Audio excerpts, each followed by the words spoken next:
and get the show going.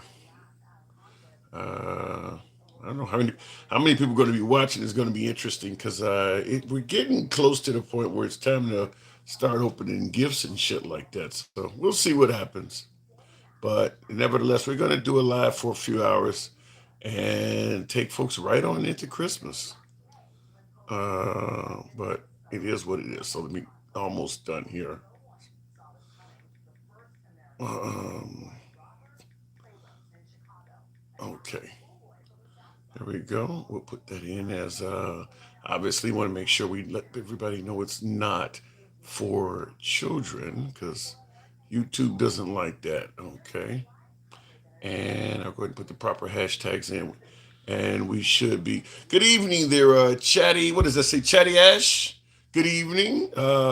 Merry Christmas to you. Or Merry Christmas Eve so far, but thank you for tuning in. We're almost up and running. Be up and running in a minute. So let me see here.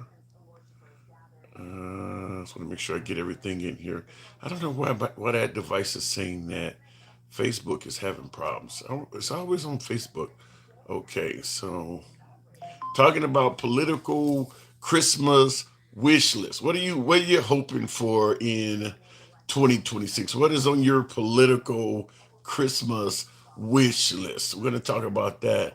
Also, I got a couple stories that are in the news I want to discuss as well, and we'll do that momentarily here. I think we got everything we need. Okay, the settings are right. Looks like we're good to go. Having said that, I'll go ahead and fire up. We're going to be on TikTok, Instagram, YouTube, and Facebook if Facebook doesn't quit playing around. But good evening. Welcome to the program. Merry Christmas to all you folks. It is your boy Tim, the handsome liberal, depending on who you ask. Always good to have you folks here with me.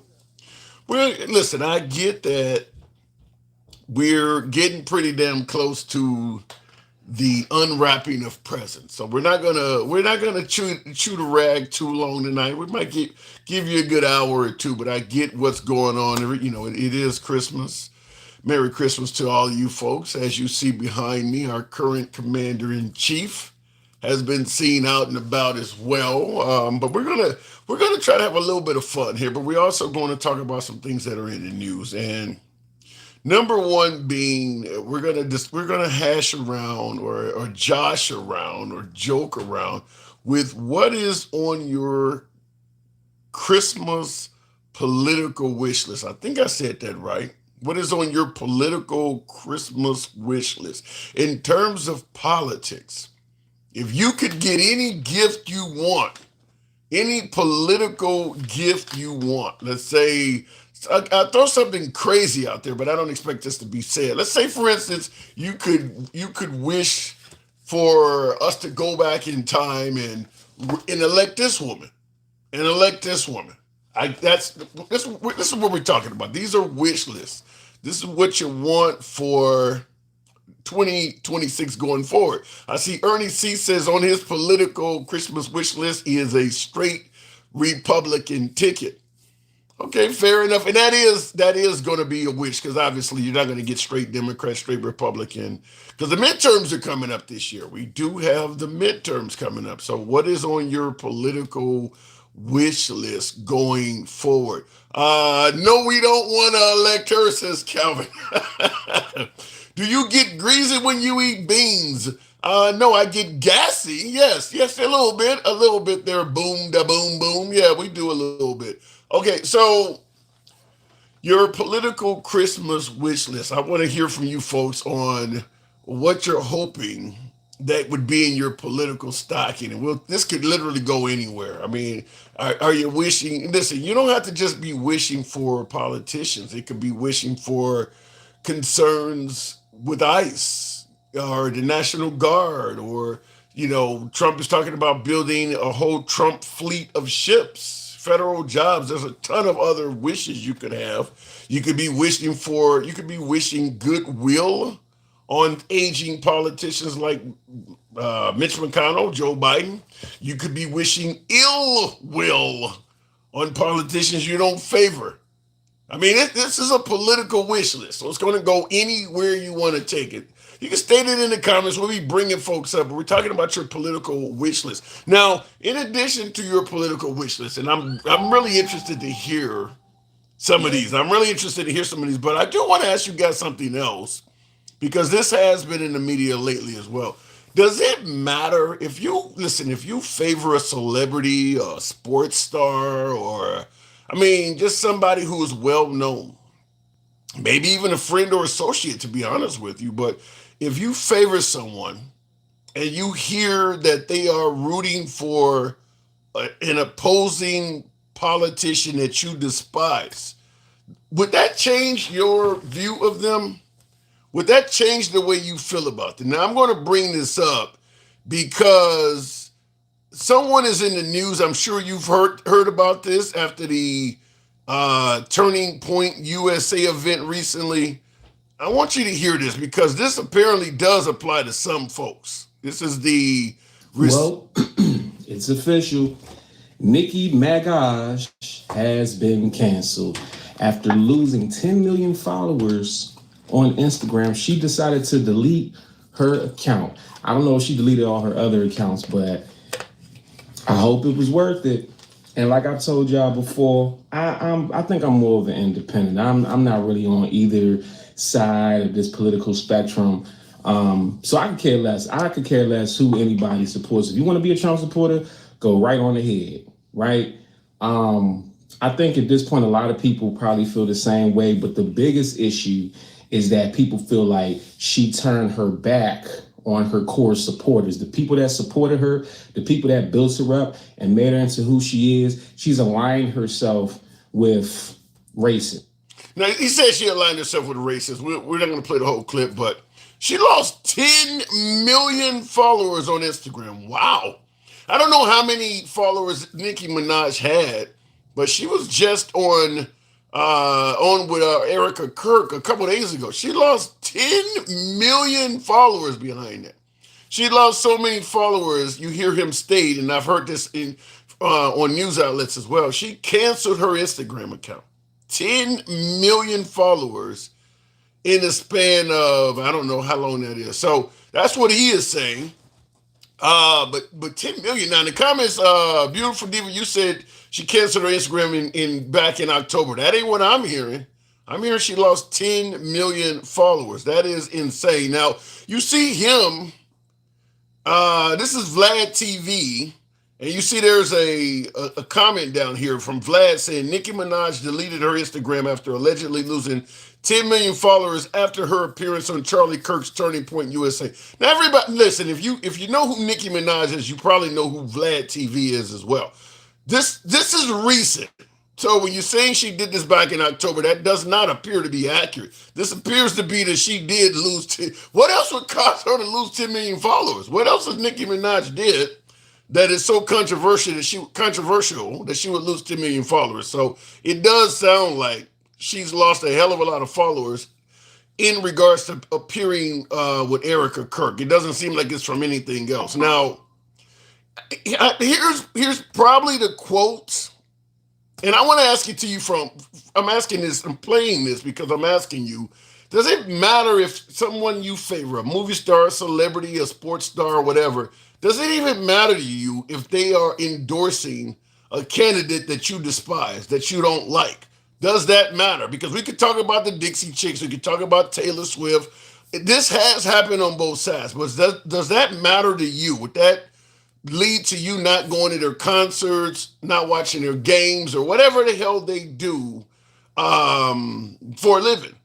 Would it make any difference with you if your favorite celebrity started endorsing the other side? Here is the quote I believe that probably caused her a hell of a lot of grief. The utmost respect and admiration for our president.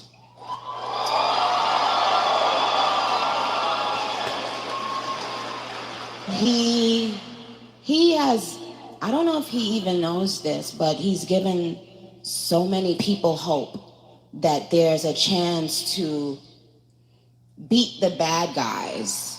I know that you are getting a lot of backlash from your own industry. What is your reaction to that? I didn't notice. Well, apparently she notices now because she's taking down her Instagram account. She didn't. How could you not know that? So do you believe her? Do you actually believe that she was taking all this backlash and she didn't notice it? I mean, she's all over social media, so people have a way to DM her, put things in the comments and all of that. She didn't notice. Does that make sense? So you hear her clearly endorsing President Trump, and the reason I said that particular comment probably hurt her is because there's probably very few of the fan base of Nicki Minaj that are also Trump supporters. Certainly, when you take into account um, the late Charlie Kirk making, like I said, I got a lot here, but this is a statement from the late Charlie Kirk himself out in public. Right now, black culture is being held captive by influences, songs, Which and role models. influences? I mean, Nicki Minaj, Cardi B. Okay, Nicki Minaj is causing dads to leave the home. Hold on a second. I don't think that's a good role model for 18-year-old black girls. I don't think that songs that are talking about like glorifying wet female genitalia is exactly, I don't know which one wrote that song. Which one was it? I think it was Ben Shapiro. Yeah, that's right. Yeah, but by the way, the role models of the 1940s and 50s for Black America were completely different. So it is a representation issue. Hold on a second. No, not representation. It's who do you get your art from? It's what values are they putting forward? It's the question of every day. For example, more times than not, black politicians will lament the condition of America. It's systemically racist. It's terrible. What does that do to a 14-year-old black kid? Okay, so he obviously believes that Nicki Minaj is bad for I don't know, the development of the black community, whatever the case may be. Now, in defense of the late Charlie Kirk, he's not the only person that believes that. Hip hop, rap music has been viewed as harmful to progress for the African American community since it came out. There have been people criticizing hip hop and rap music since the very beginning. In fact, many of them have been black. Listen, if you're Gen X like myself, who was growing up when rap music was essentially being created, we all go back all the way to the Sugar Hill days. I mean, we've all seen, we've seen MC Hammer, all of that stuff come up, the Heavy D era. We've seen the invention of gangster rap. We've seen it actually develop in real time. And if you're Gen X, you know it was being criticized from day one. It never was accepted as like it is now. It was being criticized. In fact, there's a host of movies and things like that were made where hip hop stars, or not even stars, but hip hop characters in the movies had to convince fathers and convince parents that the music wasn't that bad. But even when hip hop was not violent, was not sexually explicit like it is now, it still was getting criticized. Because MC Hammer never talked about shooting anybody. MC Hammer really never talked about anything hardcore sexual, and they still were criticizing that stuff. Heavy D and all of that stuff was getting criticized even back then. Run DMC faced criticism. Run DMC never talked about shooting people or anything sexually explicit. They still faced criticism. So hip hop, even back to the breakdancing days, it was being criticized. But you hear what Charlie Kirk is saying now. It sounds like he's talking about the song Wet Ass Pussy when he's talking about wet female genitalia. But oddly enough, he literally starts out criticizing Nicki Minaj. Right now, black culture is being held captive by influences, songs, Which and role influences? models. I mean, Nicki Minaj, Cardi B. So Nicki Minaj is being criticized by him, and now he's on stage. Now she's on stage, rather, with his wife at his company, Turning Point USA, endorsing them all. So I don't know if that looks weird. I don't know how that looks, but we're going to talk about that. But I think that there is another issue I want to run by you, because I also believe that this too is one of the reasons why Nicki Minaj is taking so much flack in regards to what happened on stage with Erica Kirk. We might need some sound for this. I don't know. For some reason, this one is not playing, but this is where she has some things to say that are unpopular about. They're amazing. And I'll rewind it. you had some fun words for Governor Newsom.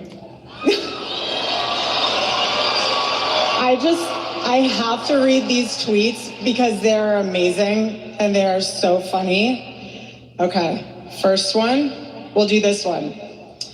Unless you want to read it in your own voice, I think it'd be really great. Imagine being the guy running on wanting to see trans kids. Haha, not even a trans adult would run on that.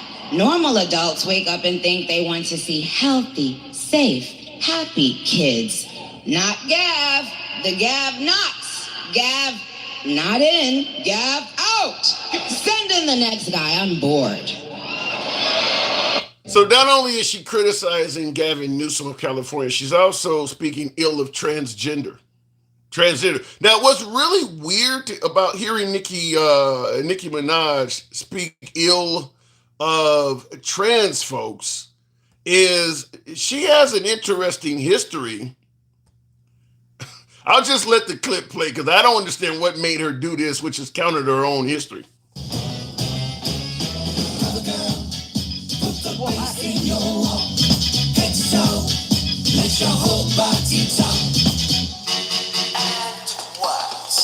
Welcome to the main stage of RuPaul's Drag Race. Darling, did you use the wrong door? Did I? I mean, I came in where the queen was supposed to come in through.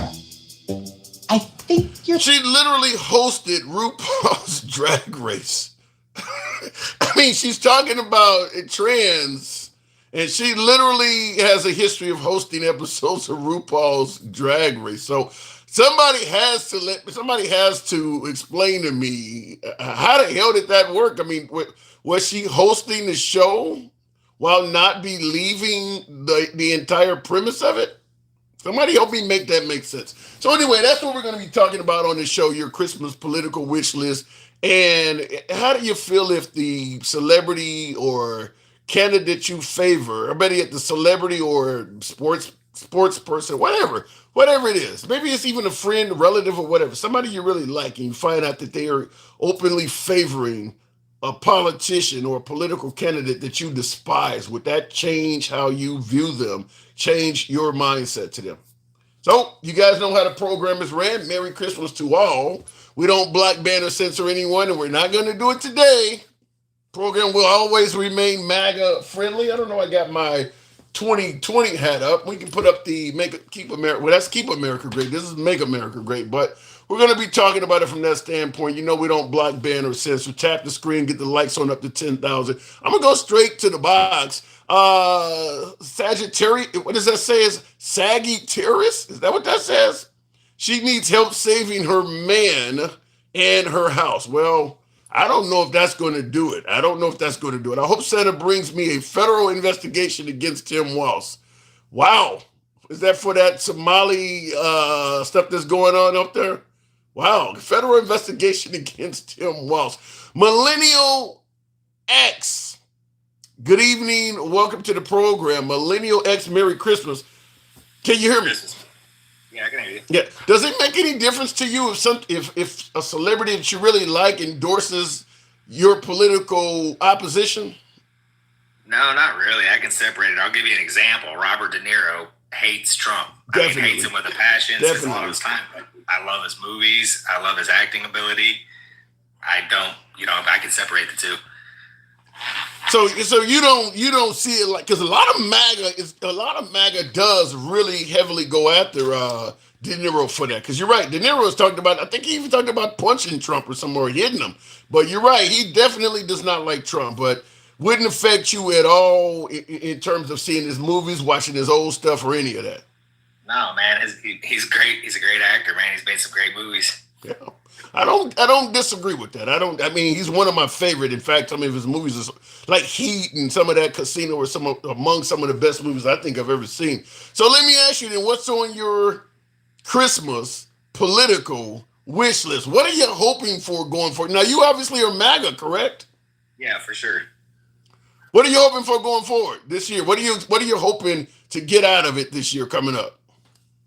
Really just a continuation of the progress that's been made, man. I'd like to see the Fed chair get replaced, which we know will happen in spring. I think that'll help, get interest rates lowered ultimately. When you say get interest rates lower, are you happy with them currently? I think he should have brought them down quicker, faster than he did. I mean, he's a little late to the game, but how do you think Trump is doing so far? I ask a lot of guests this when I say letter grades, like A, B, C, D, and F we used to get in school. What letter grade would you give him now that he's almost a quarter through his second term? What letter grade would you give him now? I mean, I got to give him an A, man. All the things I voted for, he's worked on. The border is practically completely shut down. He's going aggressively after narco terrorists, people who import drugs into our country, kill our people. I mean, the economy's improving. I can't complain, man. Wow. Okay. I think the border is one that, even though I'm left of center, I kind of agree with you on that. The narco terrorist thing, I'm up in the air on that because do you think that that's really having a serious effect on the ability to sell and use drugs in America? Because he's saying he's blowing up these boats that contain fentanyl and things like that. Do you believe that's actually affecting the supply in this country for folks who use this stuff illegally? No, I don't think so. Here's what I know. Wherever there's a demand, someone will supply it, regardless of what it takes and what alternative options they have to go with. I mean, I don't think we'll ever stop drug use in this country. However, it's definitely a deterrent for people who would come over here and try to do harm to Americans. It sends a strong, clear message to anyone that would intend to do that. And I think that should have been our policy for decades now, and it just hasn't been. We haven't been that aggressive. I think Joe Biden, as a senator, and I know Chuck Schumer definitely did, they proposed blowing up these boats. And now it's funny because Donald Trump's doing it and they have a problem with it. So I could also counter that and say when Biden was heavy on addressing crime, a lot of folks on the right used that against him, suggesting that he was locking up black men and why blacks should not vote for him. Now that Trump is doing it, they're bringing up that, well, when he was doing it, it's like what you're saying. Well, he did it, and now you guys are opposing us for doing it. Well, when he was doing it and then running for a second term, you guys were using that against him. The Biden crime bill, remember that? Yeah, I think so, but you got to take it into the context or the intent behind it. I mean, we heard out of Joe Biden's mouth on the Senate floor what his intent, and it was pretty clear at that time. I mean, the guy was a racist. Nobody can convince me otherwise. Did he change his heart or his mind with age? Maybe so. But I mean, there's multiple examples going back to all his time in the Senate of, his true colors, or at least who he used to be. So why do you think that? Let me ask you this, because I'm going to get your opinion. You can take it you can go anywhere with this you want. We know we don't censor, but why do you think that if you had to, because I don't know, but I want to ask you for you, why do you believe that most minorities, if asked which is more racist between Biden and Trump, would pick Trump?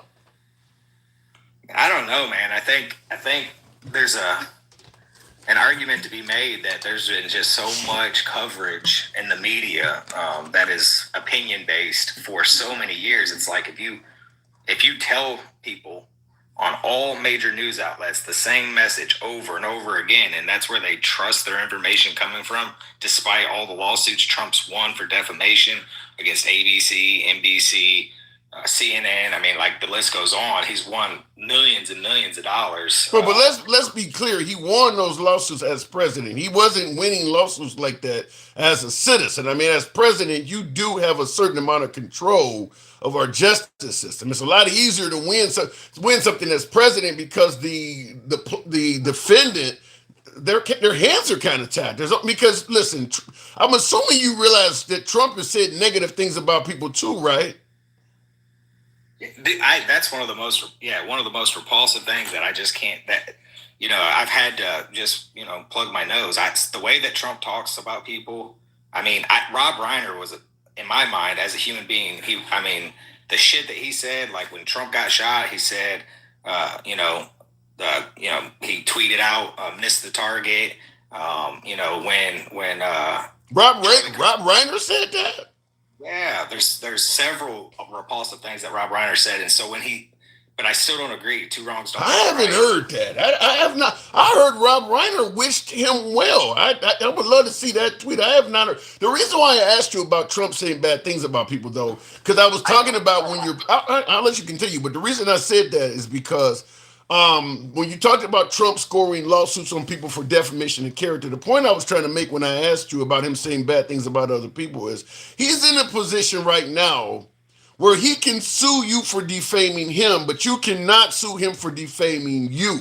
And we know everything from Haitians eating cats and dogs. I mean, he said defamatory things that are not true about a large group of people. I mean, obviously Somalis are garbage. I mean, there are plenty of Somalis that have become doctors and things like that. So you can't sue him for defamation, but he's actively suing others. How do you view that? Again, like I was trying to say, is I don't think two wrongs make a right in that situation. And as far as the Somalians are concerned, I think his comments was more geared towards the country, not individual Somalians. But there's no denying there's irrefutable evidence of what's going on out there in Minnesota. I mean, you've got whistleblowers within Walz's administration who are coming forward reporting on all the fraud. Yeah, but what percentage? Yeah, but what percentage of Somalis that are in Minnesota are part of that fraud? I mean, are we using that to say? Because he said we got to stop taking in garbage. Who is he talking about? He makes it sound like the entire Somali population that we're taking in is garbage. In other words, don't send us any more Somalis. You're sending us pieces of garbage. That's the way I took it. How did you take it? Well, I take it as you got to take it for what he says, man. I mean, that's apparently. I mean, that's how he genuinely feels. I don't know, but my concerns and where I find agreement with him is the fact that we allowed people to come in under Obama and Biden, unvetted practically into our country, and we've saw the results of that. Their ideology, you can't change. I mean, you could take a person out of an environment, but you can't take the environment out of that person. And so when we're importing all these people here with these ideologies that are not compatible with Western civilization, and we put them in major populated metropolitan cities, and then they infiltrate our government and are elected to represent us on certain scales they're not allowed to at the federal level, but at the state level they're able to. And then we see all of this madness going on where they have control of levers of power in those cities. And I don't disagree with Trump on that. And so here's where I see things that are kind of confusing based on what you're saying. You're saying when you take in populations of folks that are unvetted, like under Biden and Obama, you see the results, meaning that maybe they commit crimes or fraud or whatever the case may be. But they're a burden on American taxpayer first and foremost. Just coming over here in general, their start that they get isn't traditional immigrant start in this country where you come and you work and you pay your way and you ultimately achieve the American dream. They're coming over. I don't believe that's the case, though. I don't believe that America America has a history of taking in immigrants that are ready to hit the ground running. I think all of them, whether we're talking Jewish immigrants, Irish immigrants, I think all of them get a little bit of help from the U.S. government when they come in. I don't think any group, because listen, if they're already ready to hit the ground running, they probably don't need to come here. If they got money where they're at, they probably ain't trying to leave. I think when people come here, they usually are hurting for cash. Same thing with any first world country. When they go to the UK, when they go to Australia, they probably aren't doing that well. So if we actually say that we only want immigrants to come to America that are ready to come and hit the ground running, you probably would dry up any immigration coming here altogether, because people that live in first world countries that have money, they ain't trying to leave. That's why Trump keeps complaining about why is there nobody from Sweden or Norway coming here? They don't want to send their kid to school and get shot. They're fine where they're at. So that's the issue. What I was about to say though is, I think that we're judging them on a scale that's much higher. Meaning that if you bring over a group of Afghanis and only one or two of them do something wrong, we're quick to deface the entire group. Like you hear Trump went after the Afghan population after that guy drove from Washington to D.C. and shot those two National Guard. Fact is, most of them folks have no criminal history at all in America. It's not like there's a bunch of Afghanis with criminal records since they got here. Same thing with the Somalis. I don't believe that's the majority of that population that's involved in fraud. Do you believe that most of them are committing fraud in Minnesota? I honestly don't know. All I know is what's out there currently, and it seems to be, focused in that population. Didn't you just start out our conversation by talking about propaganda and believing fake media? I mean, now you're saying it's just kind of out there. Sound like you're kind of being victimized. What you're talking about? Well, it's not coming from the media that I'm hearing it from. It's coming from whistleblower reports. These are people within his administration that's come forth and given testimony or given statements that say firsthand knowledge. It's not Whoopi Goldberg on the View giving her blasphemous opinions on everything under the sun. Blasphemous. It's Christmas. Come on now. Blasphemous. No, the point I'm making is, even if they are committing fraud in Minnesota under Tim Walz, if it's still a small portion of the population, why are we damning all Somalis? Tim, I can't answer that, buddy. I mean, I don't know. All I know is that what I'm seeing large scale, and I travel just for the nature of what I do for a career. I'm all over the country, and I get to see it firsthand. And when I was younger, I traveled over the country in the 80s and 90s, and what I'm seeing now in those places that I didn't see then is saddening, honestly, as an American citizen. What are you seeing? Because I got people in the comments that are saying, I'm in Minnesota, where's that happening? What are you seeing in Minnesota that's so saddening? I mean, some of the population is committing acts of fraud. I mean, that's not new in America. It's the ideology that's plaguing our traditional values here in this country that I take an issue with. Explain. What do you mean by that? Explain. What values are you talking about? Well, you have Muslims that is the number one growing religion, who are outbreeding American citizens at an alarming rate, and their ideology is taking center stage in every major city across America right now, and their ideology is not compatible with our founding principles. Muslim ideology is taking center stage in every major American city.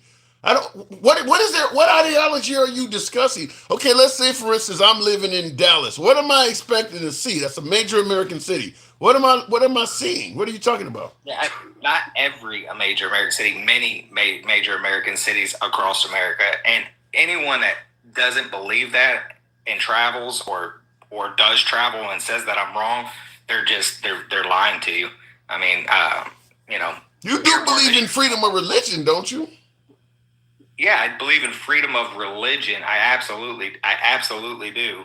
But the issue is that we are being slowly but surely, and I mean we, me, you, natural born American citizens, the things that we hold to be true in this country that build the foundation that we live on is being decimated. Give me some examples. What part of our foundation created by the founding fathers are Muslims decimating? Well, because we're a Christian nation, regardless of the fact. That's not. Well, if you say we're a Christian nation, then you're kind of excluding freedom of religion. When you say freedom of religion, what do you mean? You're free to practice your religion.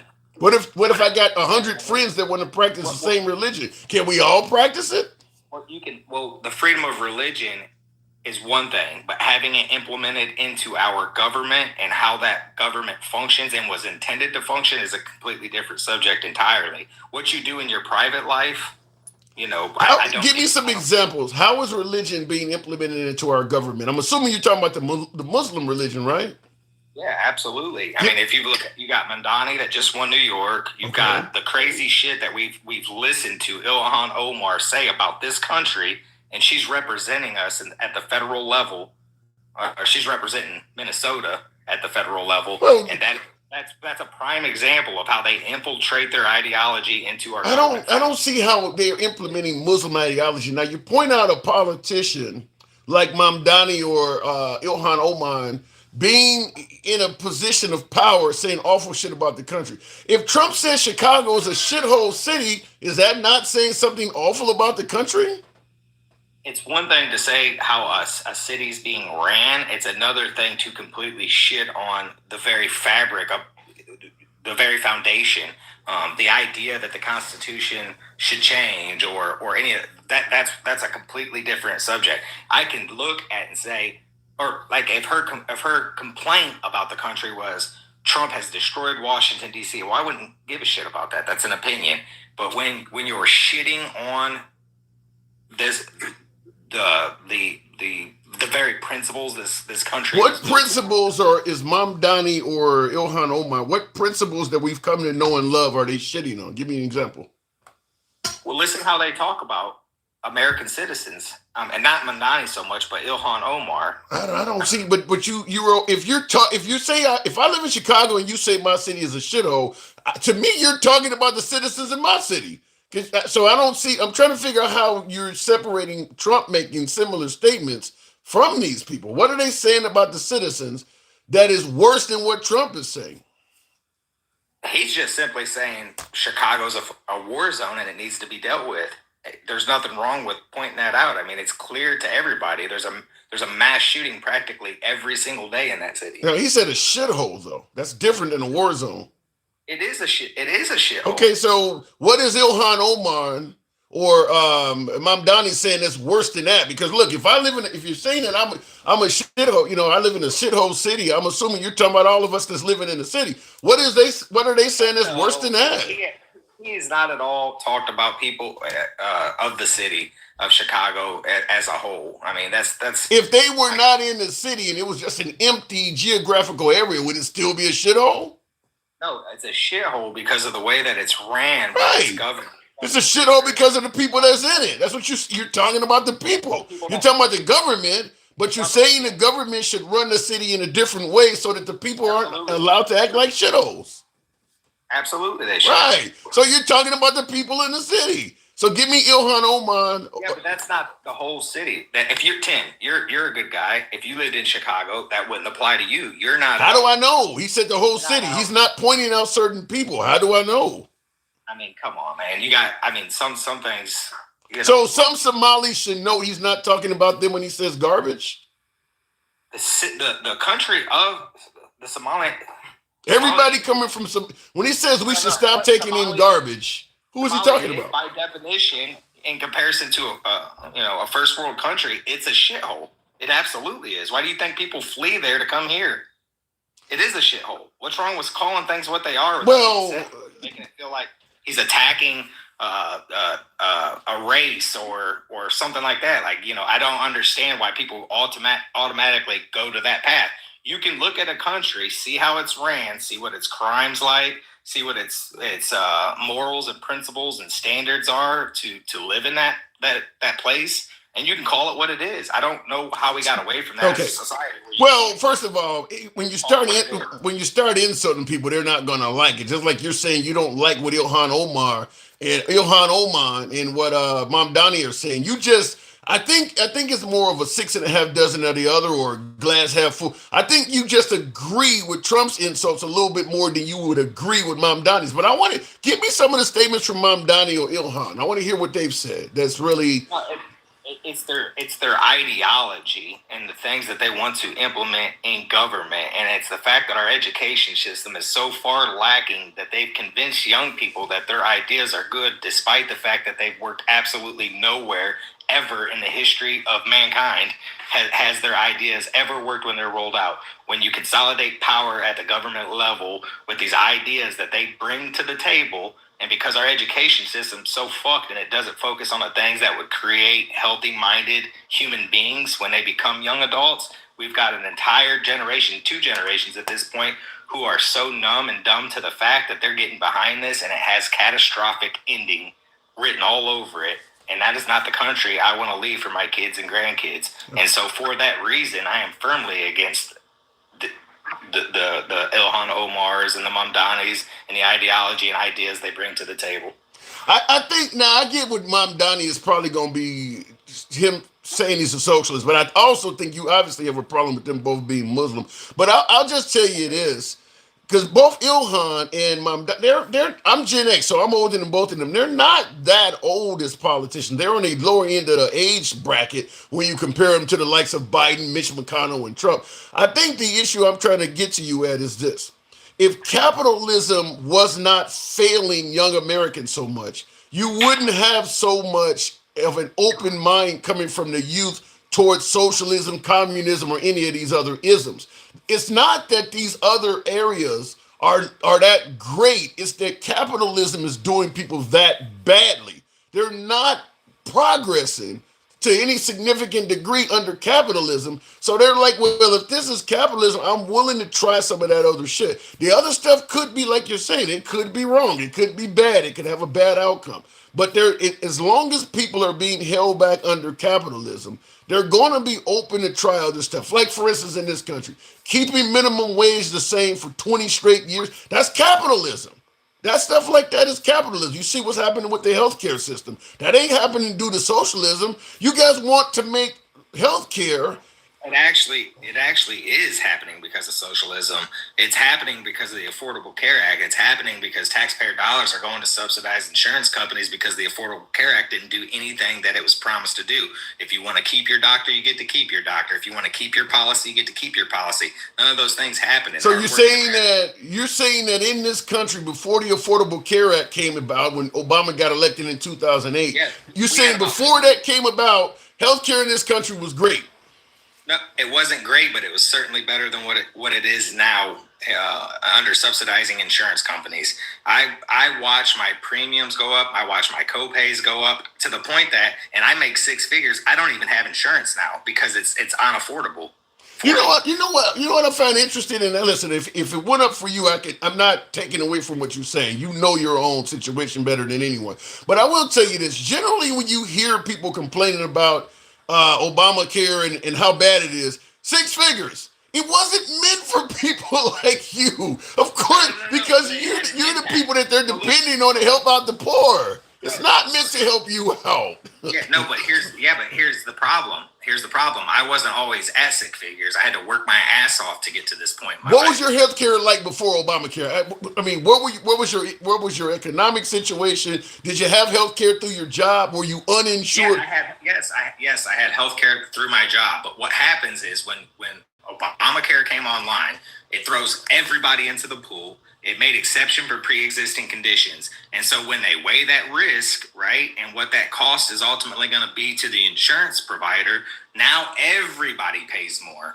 And that's bullshit. What is your opinion of how we should treat healthcare for poor people that don't have it, or they work, let's say an Uber driver that does 60 hours a week driving, but Uber doesn't give them healthcare, DoorDash drivers, all of these contract jobs, because capitalism is changing a lot of jobs that used to be W-2 into 1099 jobs. 1099 jobs generally do not provide healthcare. There's a whole lot of, what do you say we do for those people that either working doesn't have insurance, working or underinsured so that their insurance don't cover shit, or God forbid you're homeless or something like that and have no insurance at all? What do you believe we should do for those people? Well, that's what Medicaid and Medicare is. If you're below the threshold or whatever, and you're capable of getting that. But I mean, I guess what I'm saying is that the Affordable Care Act, 100%. I don't think there's a single person that was living then that had health insurance that is living now that had health insurance that says it's more affordable now than it was before the ACA came online. So, but what I'm saying is that's not my problem. It's not my problem. I shouldn't have to have my money go to fund other people because they're incapable of achieving what I've achieved. We haven't had capitalism since the Great Deal under FDR. We've had bits of socialism peek its way in, like welfare. You think it would be if we get rid of all entitlement programs, those bits of socialism you're talking about? Do you think America would be better off if we got rid of all of that? 100%. Absolutely. 100%. Do you think America was better off for the poor back then before it came about? I think that everyone in this country has the same opportunity that I did. I didn't come from a sweet background. I didn't go to college. I got my GED. I've been to prison. I've lived on the wrong side of the tracks. I was the son of a 15-year-old mother I've been homeless as a kid, and I was able to get here. So there's no excuse for anyone else. If you apply yourself, you can achieve whatever you want to in this country. That's why people want to come to this country, because here, if you're willing to work your ass off, bring something to market, a value that people want or need, you have the opportunity to change your life practically overnight. If you are somebody that wants to Uber and that's your career choice and that's all the gumption you have, then you get what you get and you don't throw a fit. That's capitalism. All right. And that's why you're right. That is capitalism. The way you described it is certainly a great way to describe capitalism. But that goes back to my original statement. That is why so many young folks don't want nothing to do with it. I got to move it on, Millennial. Great conversation. This isn't our first time talking, is it? I talked to you back during the COVID days, but I had a different account back then. That one got bananas. So fair enough. Well, anytime you want to come back, we don't have to agree on shit. You're always welcome back. And Merry Christmas to you and yours. Hopefully we talk before New Year's, but come on back anytime, man. sir, Merry Christmas. You too. All right, moving on with the program. By the way, tap the screen. Get the lights on up to 30,000. We can certainly make that happen. Pizza Lover says, great guest. I didn't agree with most of what he said, but I certainly enjoyed him coming through and giving his side of the political spectrum. Did I get his Christmas wish list? I think we kind of got into it. He wanted he wanted more of Trump. He thought Trump. Oh, he gave Trump an A+.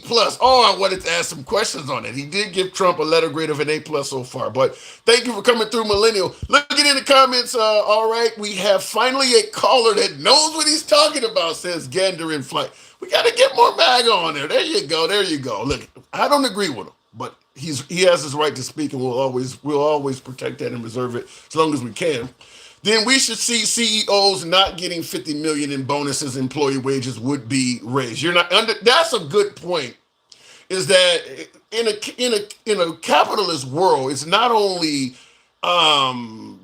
thoughtless for the downtrodden, because you heard him say, look, I was able to figure it out. You need to as well. I don't think I should help you out. And I think that is the biggest issue with Obamacare, is that the haves don't want to be held accountable for the have-nots. The haves want to leave the have-nots up to their own devices. Whatever I did to, whatever's going on with you in your life, I don't want to have to be responsible for helping you out at all. And that's why I keep pushing back. When one of my callers, Jeremy, frequently comes on the program, he's against Obamacare as well. And he talks about the charities, like if the people are saying this with Obamacare, you think they're going to be really giving money to charities? If they don't want it to come out of their tax money to take care of people who don't have insurance, big dog, yeah! Merry Christmas to you, thank you. If they don't want to do it with Obamacare, they're not going to be flooding charities with donations. James Harper, good evening, welcome to the program. In the 1970s, CEO paid, hang on a second, James. EPG says in the 1970s, CEO pays 70 times more than the average worker. Now it's 400 more times. And that's the problem with our current system in capitalism, is that the haves are able to flood the government via lobbyists with money and get the government to make laws so that the haves are able to have more and the have-nots get less. That is what exactly has been happening. That's why a lot of kids don't like capitalism. James, good evening. Merry Christmas. What's going on? Oh, we're in the trenches. Now, the first question we asked, with the likes of Nicki Minaj falling out of favor with a hell of a lot of her fans. They're saying she lost 10 million followers on Instagram and had to cancel her account because it was only growing. I'm asking the question, if you favor a celebrity, a sports star, television, everybody from Hulk Hogan on that, if you favor someone and they're openly endorsing your political adversary, somebody you despise, would that change your desire to keep watching them, supporting them, buying their music, etc.? Yeah, that was changing, because I'm not gonna sit there and fund your life, because the way we naturally believe is completely different. But let's say I'm Nicki Minaj, I rap for a living. You like my lyrics, you like the beats, you like what I'm putting out. What is me liking Trump, for instance? Because I'm assuming you lean left. Let's say I like Trump. What does that got to do with the fact that I make you vibe with my music? See, and with what you just said and with her situation, those are like two different things. Explain. Like her biggest draw was the LGBTQ. Yeah, that's like crazy. That was the major thing, and she embraced that too. That like you showed when she was on RuPaul's Drag Race, when things were up and up. Oh, she was all for them. Now that things is bad, now she's running the MAGA. I don't get why. Listen, if you favor Trump, you believe that Trump is the right direction for this country, you can still show up and vote for him. I don't know why she would go on the stage with Erica Kirk and do that. I mean, it's going to cost her millions of dollars. Because she's looking for something else. Like she's trying to buy one of them pardons. Well, more like two of those pardons, because there's two people in her life that she needs to get pardoned, and she also needs a green card because apparently she's not a citizen. Oh, is that right? Okay, all right. So I can see it now, because I'm thinking with the money that she's going to lose. Now, she's obviously incredibly wealthy, so it ain't like if she doesn't make a dime from this day forward, she's going to be struggling. But what she did apparently she has a big lawsuit going on right now that she's about to lose millions. What is she being sued for? Harassment and intimidating somebody that was a victim against her husband. I don't think that's going to, that ain't going to hurt her to the point where, she's still going to be super wealthy going forward. Now, see somebody said bodyguard. Is that who she harassed, her bodyguard? Now, look, even if she has to pay out $10 million, the woman's got to be worth triple digit millions, but I'm thinking because go ahead. But Tim, you got to remember, like, being worth something and actually having it are two different things. Yeah, but if you got relatives that are serving time in prison and this is the only way you can get them out is to drop your wealth significantly, and that pardon, that green card thing you're talking about, if she get deported, that would be fucked up. Where's she from? What country is she from over there? Trinidad? Where is she from? I think it's either Trinidad or Barbados. Yeah, but even if America deported her, though, there's a host of first world countries she could go to and live fine. I'm sure she could go buy a house next to Russell Simmons. He'd be cool to take her in. There's a lot of places she could go. Hey, look, we all are born and raised here. Most of us are. I think there's a few of my guests that are not, but there are plenty of places you can go live that are equal or even better in quality than America. I could live the rest of my life and never be in America again and still be very fucking happy because I've seen many other places in the world. So two pardons, you saying that there's two pardons she may be seeking? Yeah, one's her husband who's on the offender list, and the other one is her brother who's a PDF. Damn. You think Trump would ever favor a PDF? Really? If the price is right, you see this man, like, this man just, he pardoned a kingpin and a guy who was actually accused of laundering money for extremist groups. Oh, well, listen, I was kind of tossing you an underhanded softball because obviously what's going on with the Epstein stuff and things like that. It does seem to be apparent that abusing children is not a deal breaker for Trump. That does seem to be the way things are. Exactly. Yeah. Like, the person who talked about something, when I get in, I'm going to release the files. Why is he fighting so hard to stop it? And then why is his administration doing all this work? How much money has it cost just to redact these files so it doesn't make him look bad? I don't know, but he's willing to spend it, whatever it is. I can tell you that. He definitely is willing to spend it. So I'm going to ask you the other question, which should be, I think I can kind of guess where we may go on this. What's on your Christmas wish list for 2026? What are you hoping for politically for the upcoming year? If you can get any damn thing you wanted politically, what might you go with?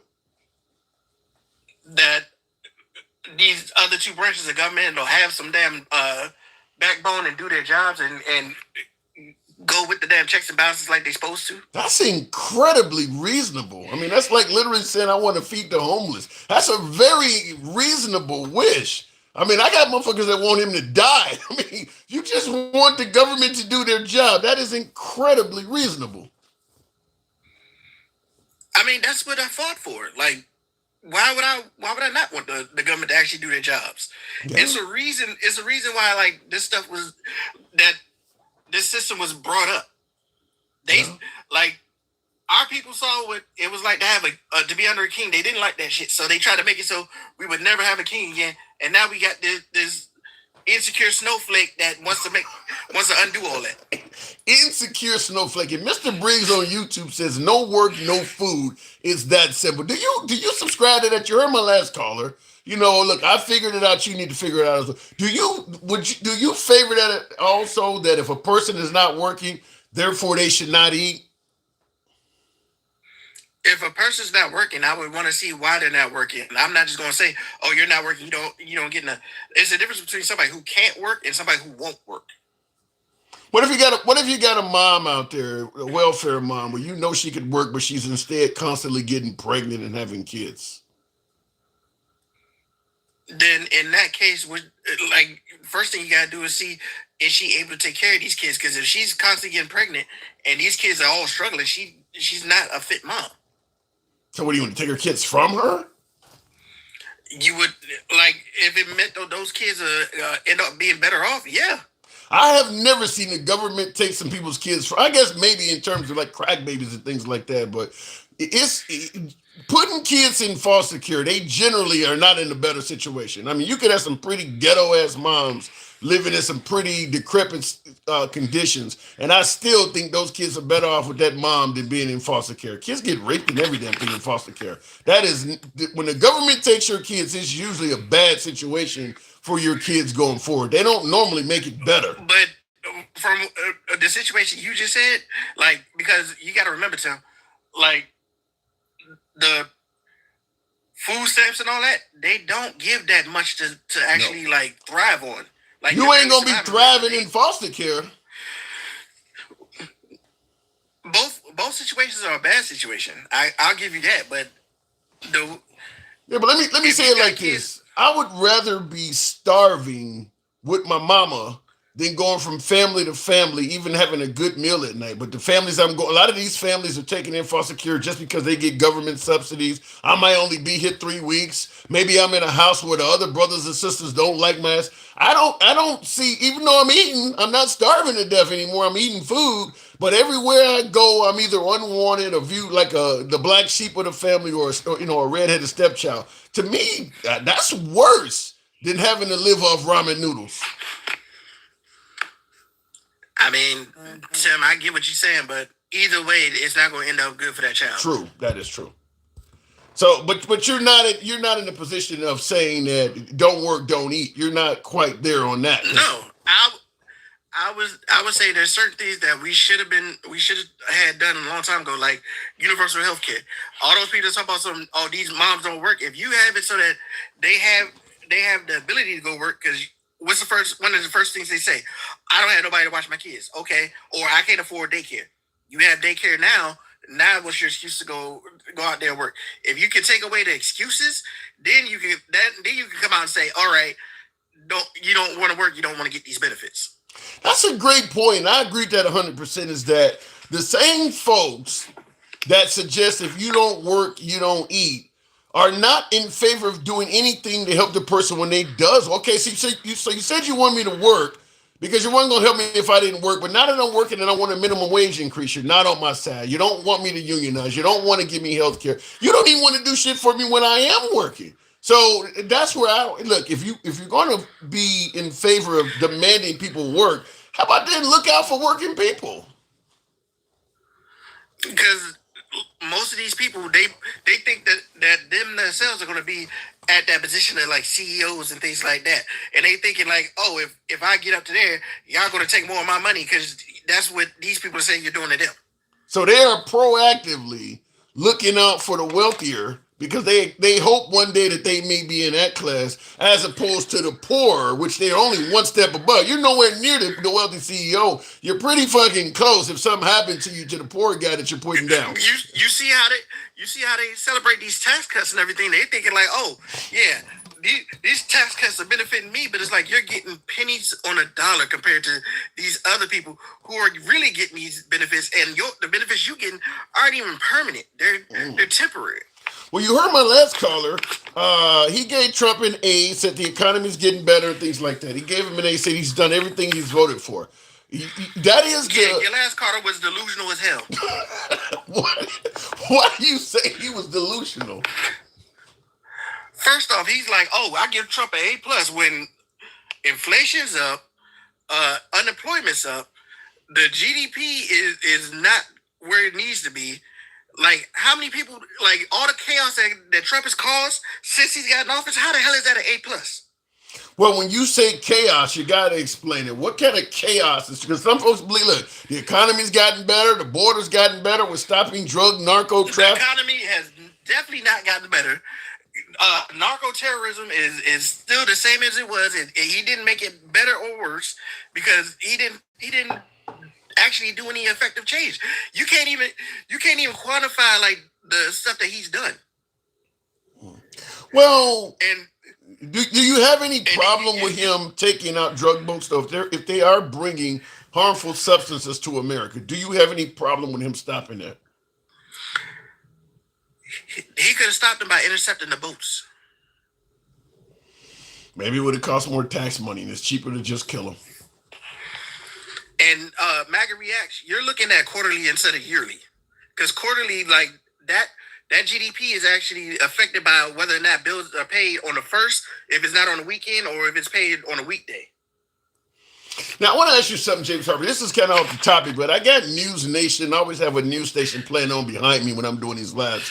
Apparently, this is a developing story that's on the ticker below News Nation right now. They're saying the Department of Justice are saying that it may take weeks to release all the Epstein files. What the hell is going on with that, in your opinion? I mean, they had a month to release them by the end of Friday of last week. It's the Trump tactic, stalling.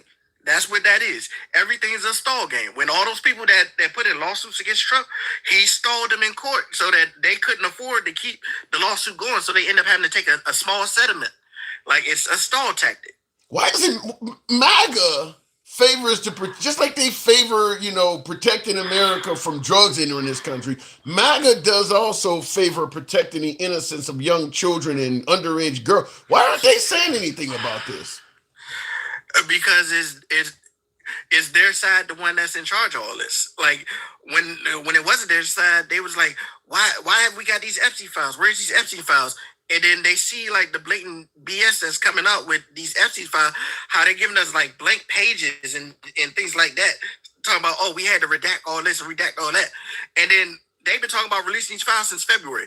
How is it like it's been since February, but you still don't have everything sorted out to release this stuff?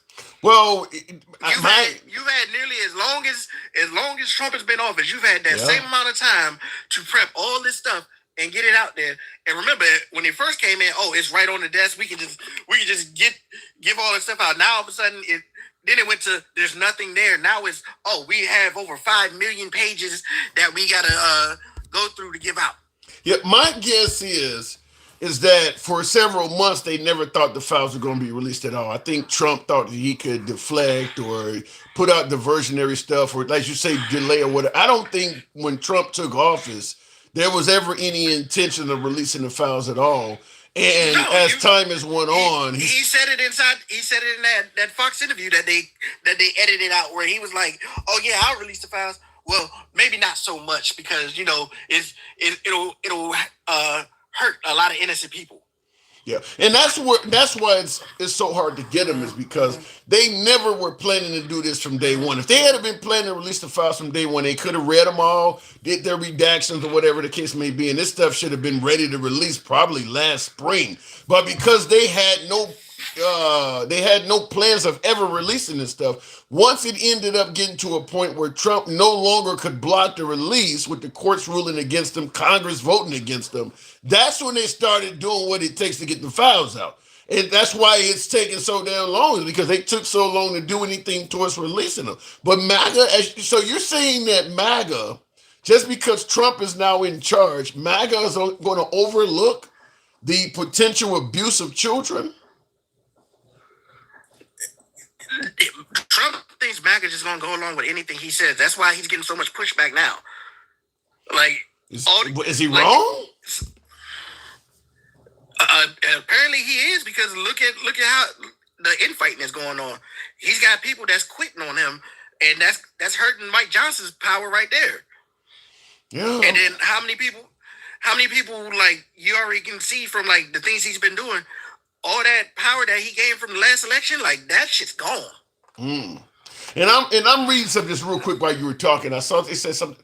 Apparently, a judge has ordered President Trump to bring back all of the migrants that were sent to prison in El Salvador. You think that'll happen?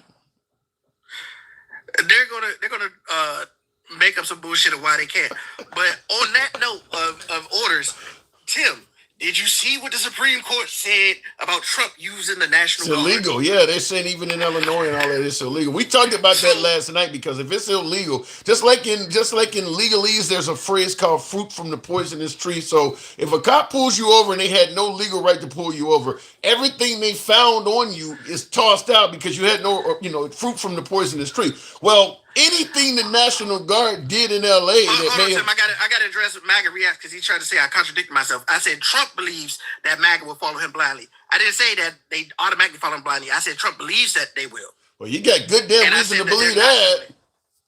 I think he has good damn reason to believe that. Blindly. Yeah, but what I was getting at with fruit from the poisonous tree is that I believe that if it's illegal for the National Guard to be in Illinois, then anything that came out of them being there, let's say it led to somebody's arrest or something like that, that has to be tossed out. All of that, yeah, is all going to be tossed out, and that's going to be another hit against what's the name? It's going to be another hit against the Trump GOJ that's been failing miserably this whole goddamn year. All right, well, before moving on, so all you're wishing for in 2026 is that the government does its damn job. Yes. Oh, and another thing, your last caller talked about capitalism hasn't been around. What does he think the free market is? What is all these monopolies that are doing mergers and buying up all these housing and things like that? What's all that if that's not capitalism? Well, he didn't say capitalism is not around. He said we've never had a purely capitalistic country. Denkow, appreciate that. What he is saying is he believes there are too many socialist tenets in our government. He would favor, like when we talk about the free market, like the free market, there is some free market, but like monopolies and things like that have to get approved through government and stuff like that. He don't want that. Just let the free market do everything it wants, and he believes that America would be a better society. And that would hurt us badly because if it was just like that, there'd be no one to ring in these companies and prices would skyrocket. I don't disagree with you. There's a reason why you work over 40 hours, you get overtime. There's a reason why kids can't work beyond, at a certain age. You can't put a 3-year-old to work. All of that stuff is because they had to stop the free market. I gotta move it on, James. Go ahead. And if it wasn't for what Doge did, a lot of that oversight that we had would still be here to stop a lot of this stuff. Yeah. And a lot of these prices that's been jumping up would have got put to a halt and told that they can't do it. Well, maybe the next guy will undo the damage of Doge. Appreciate it, James. Have a Merry Christmas to you and yours, man. Same to you, Tom. Thanks. All right, tap the screen, get the lights on up. We can make it happen at 50,000. Merry Christmas to all who's tuned in. Thank you, folks, that are helping your boy reach that TikTok cap goal. Shout out to you. Look out for the program. It's damn Christmas, folks. Shout out to you, those who have helped out with the support. Problem is, kids have to learn to work somewhere. Not at 5. Who said that? Brian Poole said problem is kids have, look, teenagers. I'm fine with putting a teenager to work. After, listen, I had a job washing dishes at a restaurant at 14, 15. At that, you work a few hours. At that point, okay. But they were putting kids to work at a lot earlier ages. And then, of course, there were no worker protections. You get injured on the job, they just fire you. That's what if you wanted to get rid of government oversight and just let the free market decide, you go to work and get injured, they would just fire you. They didn't have to take care of you like workers' comp and all that type of shit. That stuff wasn't around. OSHA, none of that stuff was. It was up to the company to make sure they do what's right by their employees, what's right by the environment. And they didn't. None of them did. If I got a factory and I have to pay some outfit to come in and haul the waste products away from my factory, that costs a fortune. If there's no law and I can just dump this shit in the alley in the hood somewhere, this waste, I'm gonna do that. It's significantly cheaper to just go dump it in the river. So yeah, you absolutely need government. I don't know why people think that if you get rid of government, the people are going to play fair. There's no history of that. There is absolutely no history of that. And there are countries out there where when you own a business, you don't deal with government intervention much. And most of those countries are places you don't want to live or you would not want to work there. Keep in mind what China was like when we first started using their labor. I mean, you got an old pair of Nikes. Think about who made those. Anyway, looking in the comments, I picked cotton on Saturday with my grandmother, says Adrian. All right, but you're not forced to do it to feed the family. Lisa Coach Jam, appreciate the support, Lisa. By the way, the right is rolling back protections now, more asbestos and cancer DX in our future. Well, that's what we're talking about. Is that if you let corporations, look, the purpose of a corporation is to increase their bottom line. That's it. They're not there to be human rights activists. They're not there to protect the environment. They're not there to worry about any of that shit. They're not even there to worry about the health of their workers. They are there to increase their bottom line and enrich their shareholders. That is it. They will cut and undercut all of those other areas if they can increase money. They don't care about anything else but money. So firing employees that got hurt on the job, if they can get away with doing that, it's going to save them money. They would do that. I mentioned dumping waste, all of that stuff. All of those protections, they would get rid of all of that stuff.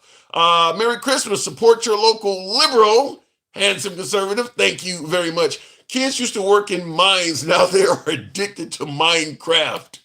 The children long for the mines. You guys are You want to put a child as a canary in a coal mine, huh? Just, put the baby in a cage when you go down there and use the flashlight. Just keep looking at the baby. If the baby goes unconscious, stop going further in the mine. That means it's not safe. That's what they do to canary. I don't even think you can get away with doing that to canaries anymore. I think the animal rights activists would not even want you to do that to canaries. Let me go back to the box, back to the mines. Continuing on with Papa Joe. Good evening, Papa. Muslims are better than MAGA now. MAGA has failed. JMX, what makes you say that? You say Muslims are better than MAGA. No, MAGA has failed. Wow. I would love to hear you elaborate on that. Is Wonder Woman a woman? I don't know. See what you can tell when she's spinning around, when Linda Carter is spinning around. And by the way, I'll tell you this: if all transgender look like Linda Carter, I think that trans would be probably in. I tried to bring up my last guest. I don't know what just happened there, but we'll continue on with MAGA Reacts. Good evening, MAGA. Kids in the canary care. I'm doing my part. Yeah, you're doing your part to show how evil you are. MAGA. Good evening. Yeah, by the way, we don't need canaries anymore. We have sensors that can detect CO2 and other poisons. Thank God. But I got a thing in my living room that tells me the air is clean. I got it for free. Would you be okay with putting elementary school kids to work, before high school? We're talking about 6th graders, 5th graders. Would you be okay with putting them to work? 2nd grader?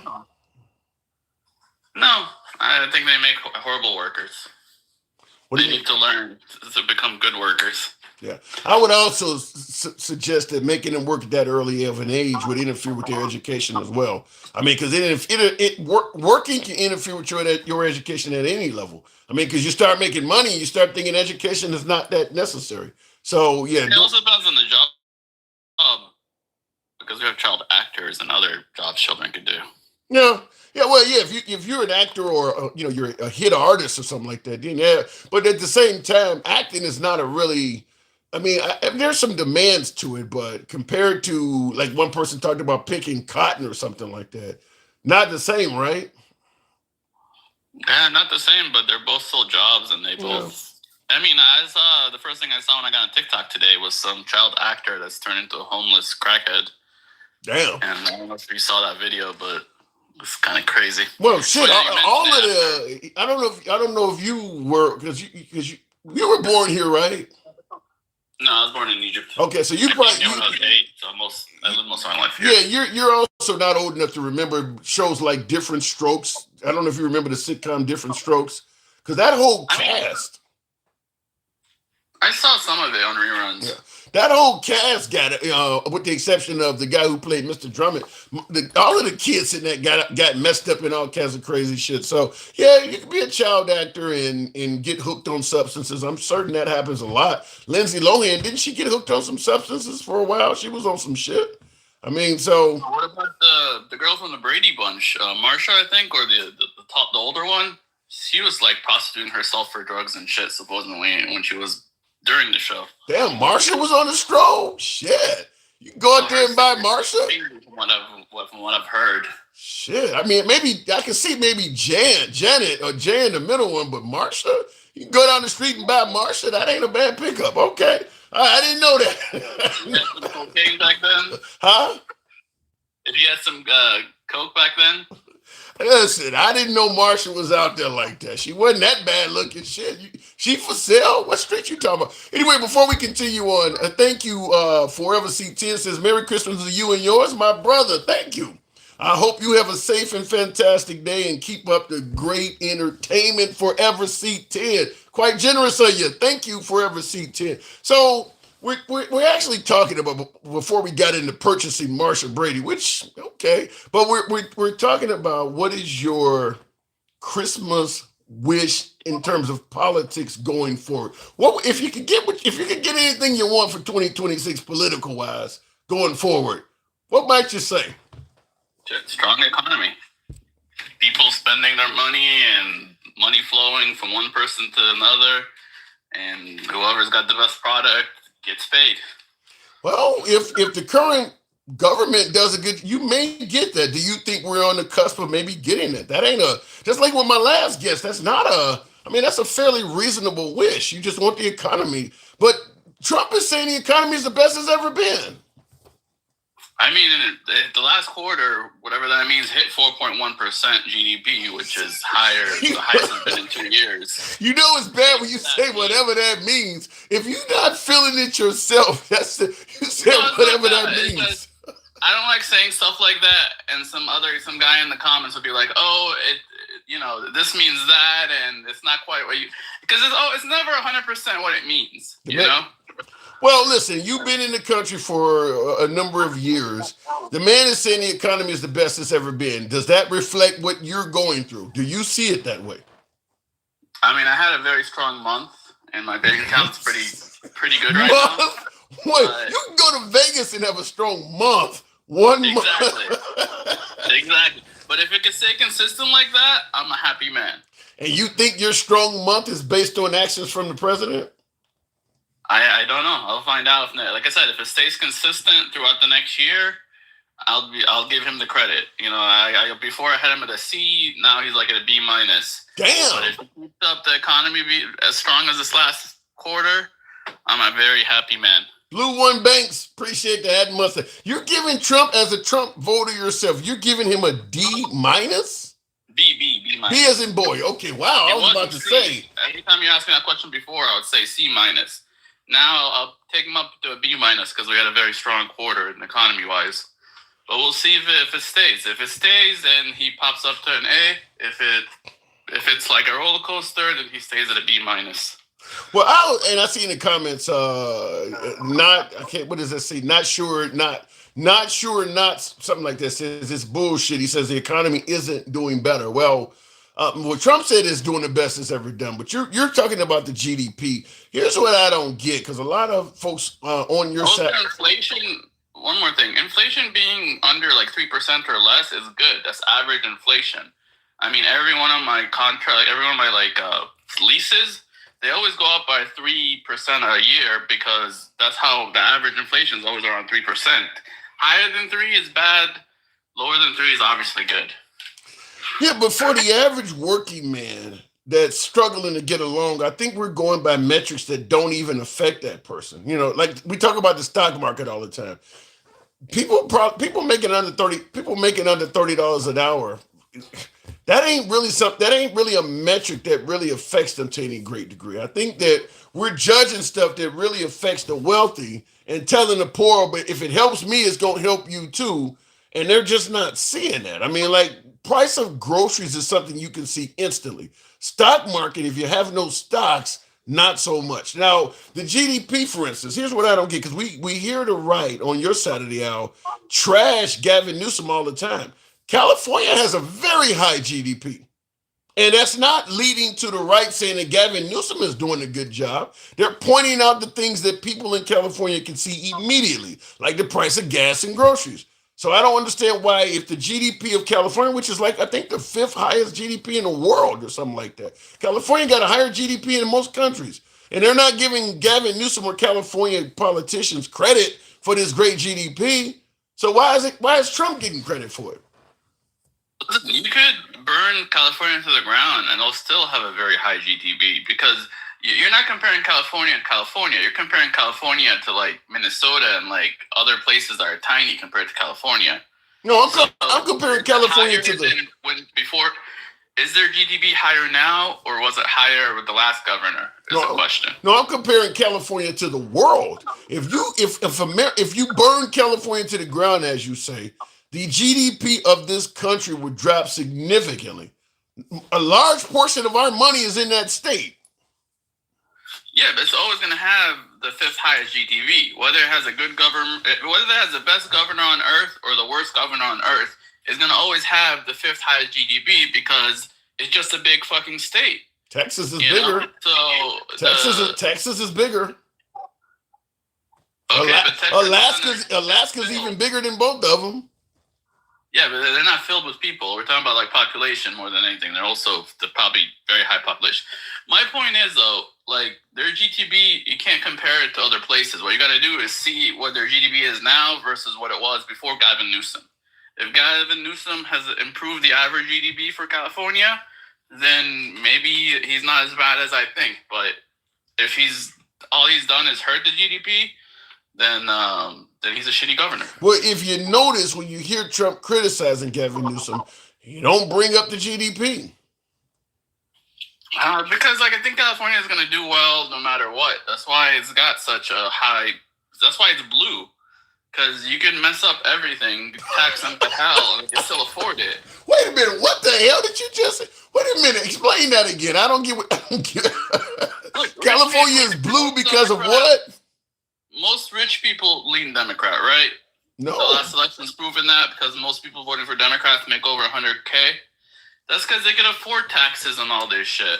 They can afford the regulation. They can afford all this bullshit that the Democrats do. I'm not sure that most rich people lean blue. I think most rich people that don't go by the motto, if you don't work, you don't eat, lean blue. But there's a lot of rich people that, the ones that don't want to share, the let them eat cake type, they all vote red, because the red favors being able to do that to people. I think it depends also how you make your money. Because I know a lot of like rich people who have investment overseas, definitely not happy with Trump. But people like the owner of Home Depot, who's got all his investments in America, I think he was always a Trump fan from day one. But I think that has to do with it a little bit, how you make your money, where your money is at. Yeah, how you make your money absolutely matters, because certain parties favor certain things that are going to affect your bottom line. Like I mentioned the example earlier about owning a factory and wanting to dump waste in a river to save money and help my bottom line. Well, I'm gonna vote Republican because they're going to be less likely to regulate how I dump my waste. I want to vote for the side that is saying let the free market decide. I want to vote for the side that's saying less government intervention. The left is not only going to want to control where I dump my waste, they're going to want to know what it is. They're going to want me giving them all kinds of tests and things like that and taking samples. The right is just going to be like, just run your business. Just don't make a big fuss about it. Just run your business. So yeah, I'm going to vote. If I'm running a business like that, I'm going to vote Republican.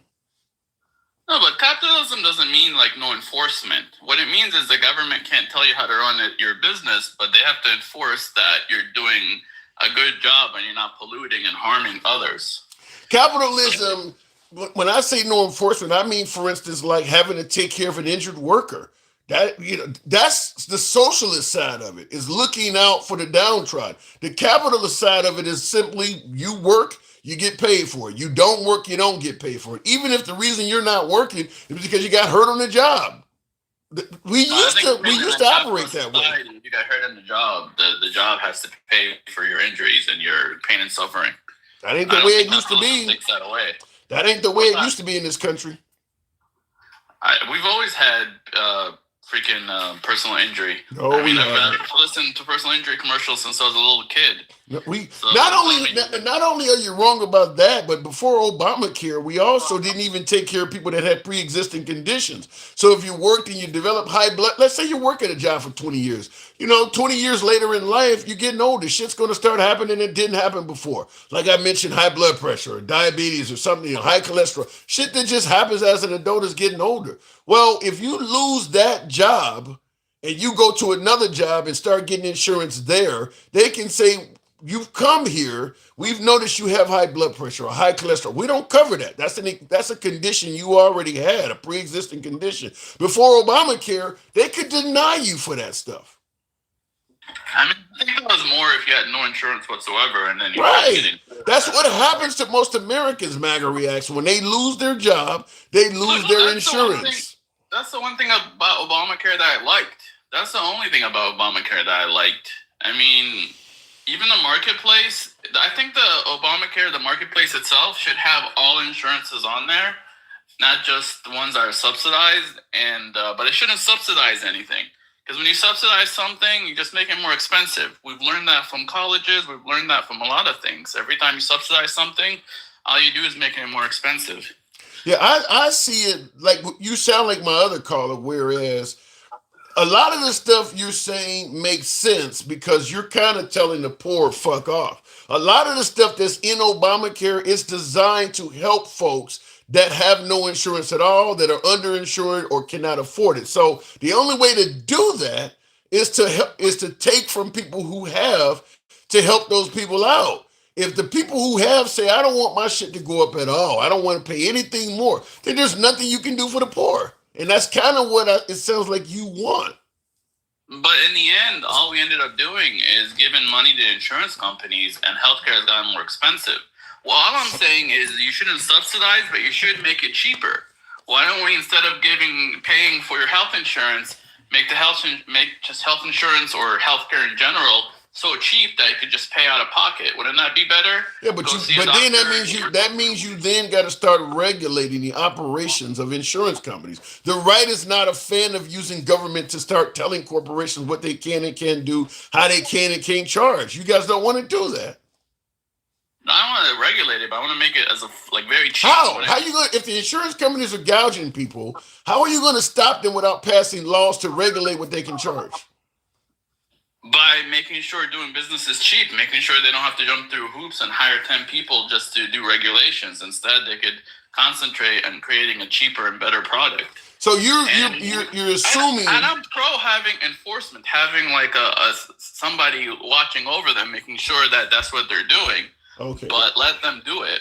And see, and what I'm saying is your party's not a fan of that, because what you're saying now is you make it sound like that if you remove the regulations from insurance companies and make it easier for them to provide insurance, they will reward their patrons by giving them cheaper insurance. You're making it sound like if you do the right thing by them, they're automatically going to do the right thing by the people. That's not always true. Just like with COVID, people started raising prices just because they could do it. You're in Florida. You know what they do when a hurricane comes through. Even if they got plenty of plywood, they still gouge.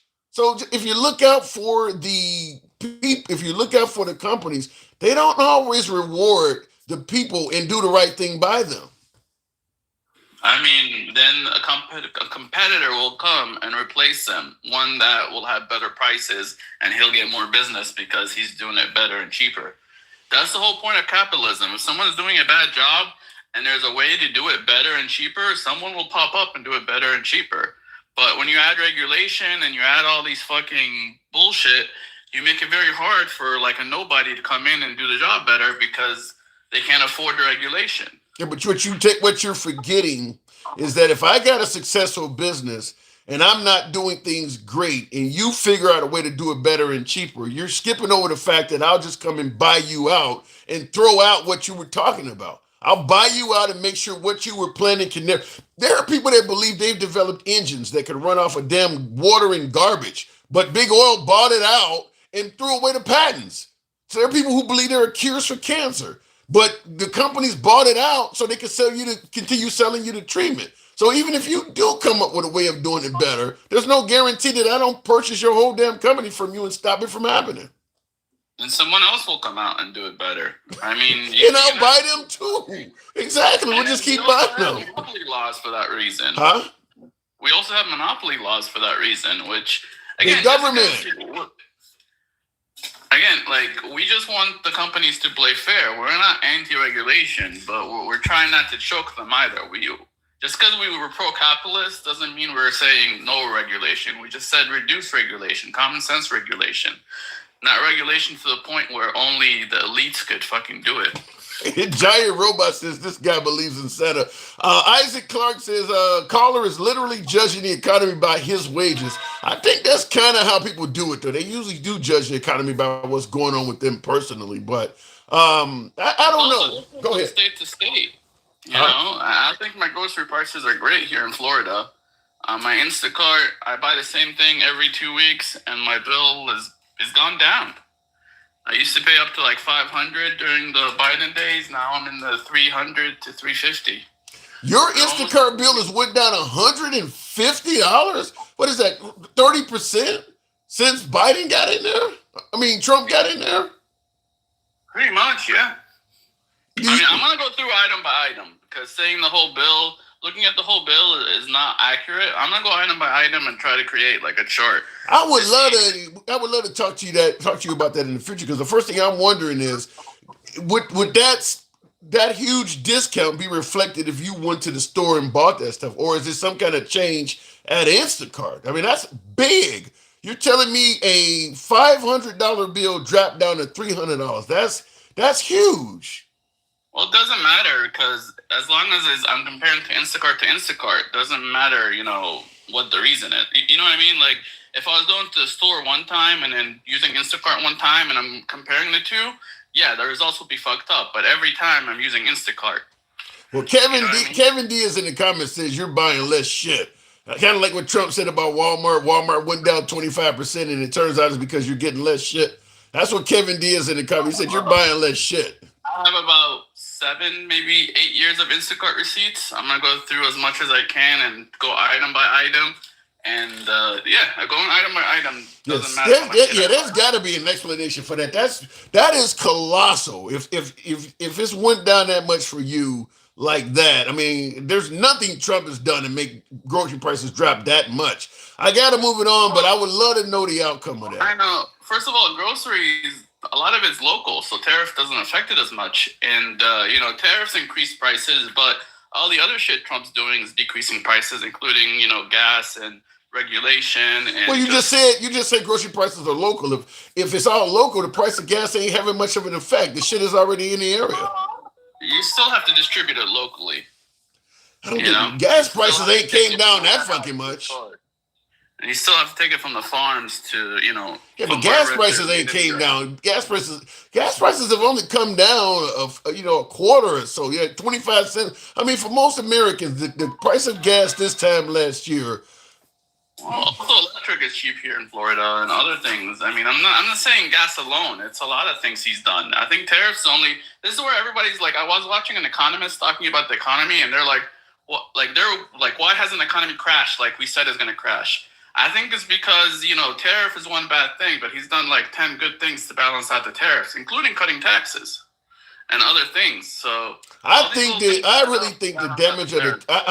think the damage of the tariffs is something we have yet to realize. I don't believe the full scope of the tariffs is something, just like with the tourism industry. People from Canada are not coming here, Vegas and stuff are seeing the actual damage for that stuff. It takes time to realize that. I mean, because if Vegas starts to suffer, Vegas contributes money to the federal coffers of this country. All of that stuff is going to take time to accumulate. But I believe that the tariffs, I don't believe we've seen the full scope of that yet. But I think we will eventually. I think the tax cut alone balance out the tariffs.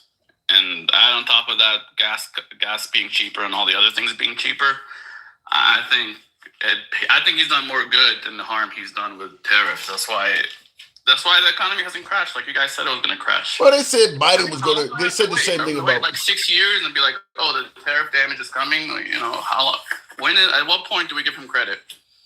Well, when it comes to the tariff damages, like for instance, if you can't, because he bailed out the farmers. So what was causing the farmers to need, the farmers were blaming the tariffs because they couldn't sell soybean to China and all that shit. So he bailed out the farmers. So right now, whatever caused them to need to be bailed out, that condition still exists. He just gave them a bailout, which is basically putting a Band-Aid on something. So something is still under there. In trouble. Huh? The farmers are always in trouble and they're always getting bailed out. I think They didn't get bailed out under Biden. I mean, but Biden sunk so much money into the economy in a way they did. Because Biden basically put so much money in the economy. That's what caused the inflation. I didn't hear the farmers bitching and complaining they were about to lose their whole fucking farm under Biden. I guess, because at that time, everybody else was bitching and complaining. They probably didn't hear them over everybody else. That's what it was. They didn't hear them. They were showing up at Republican town halls talking about losing their farm. I mean, that's how Trump got elected. I think we got to do Zoom next time. All right. Yes, we do. We do. We absolutely do. Appreciate it, MAGA. Thank you. By the way, tap the screen, get the lights on up to 60,000. Merry Christmas to all you folks. And thank you folks for helping your boy reach that TikTok cap goal. Show your boy some love. It is Christmas. Christmas wish list. Now, one of the things we were talking about, I have played this, but there's a lot of new viewers watching now that were not at the beginning. And by the way, real quick, I want to tell you folks that may be tuned in for the first time. Yeah! Appreciate the Hat Mustache DJ D's. Every time I see your name, DJ D's, and thank you for your support. Every time I see that, I think about these nuts, because you spell it D-double-E-Z. I almost sound like DJ D's nuts, but I guess you can't holler that out in the middle of a club. Anyway, tap the screen, get the lights on up to 60,000. For folks who don't watch all the time, understand we are MAGA friendly. You hear MAGA guests, you're going to hear liberal guests. We always use the phrase, we go left of Bernie Sanders to I'm having dinner with Q. Appreciate that. Lisa, and Colt Jam. Wonder if I take you home, will we still be in love? Because I need it tonight. We are MAGA friendly on the program. We don't block, ban, or censor anybody. So this is uncensored programming. We generally are here most weekdays. So if you enjoy this type of open dialogue from all sides of the aisle, ask you guys to do your boy a solid, do the program a solid. If you're watching us on Instagram, watching us on TikTok or Facebook right now, X also, we're on X, Handsome Liberal, same name across all platforms. If you're currently watching us on any of those platforms, give us a follow. If you're tuned in on YouTube, feel free to sub to the page. And feel free to smash that like button if you're watching on YouTube as well. Trump trying to move his assets to Florida to get out of paying his fines in New York. That might be a smart move. Shout out to O.J. Simpson for doing that. O.J. Simpson went and bought himself a home in Florida and lived a fairly upper middle class life until the day he died. He escaped the. Now Ron Goldman, they got the huge lawsuit against him. Now I think he's getting some of that from his estate, but O.J. Simpson held on to his money throughout his remainder of his life. We really shouldn't, but those are the teachings of the. Okay, you guys are talking amongst each other. Real quick, what I wanted to play, because we've got new guests in here. Supposed to be over here. Please don't tell me I did something wrong. I don't want to. I did not mean to bring that up, but if you see what's on the screen, that is Nicki Minaj, what we're talking about, hosting an episode of RuPaul's Drag Race, which is crazy because she got on stage with Erica Kirk talking about trans and also discussing Gavin Newsom and all of that shit. But the reason I'm talking about Nicki Minaj is because apparently she's lost 10 million followers on Instagram because she got up there saying all sorts of things about trans, and she said this right here, which I think is probably the nail in the coffin for her support coming from at least the African American community, the LGBT community, and many others. I have the utmost respect and admiration for our president.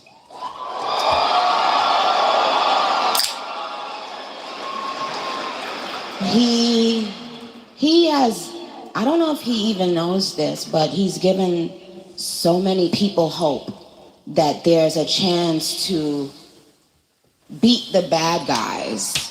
I know that you are getting a lot of backlash from your own industry. What is your reaction to that?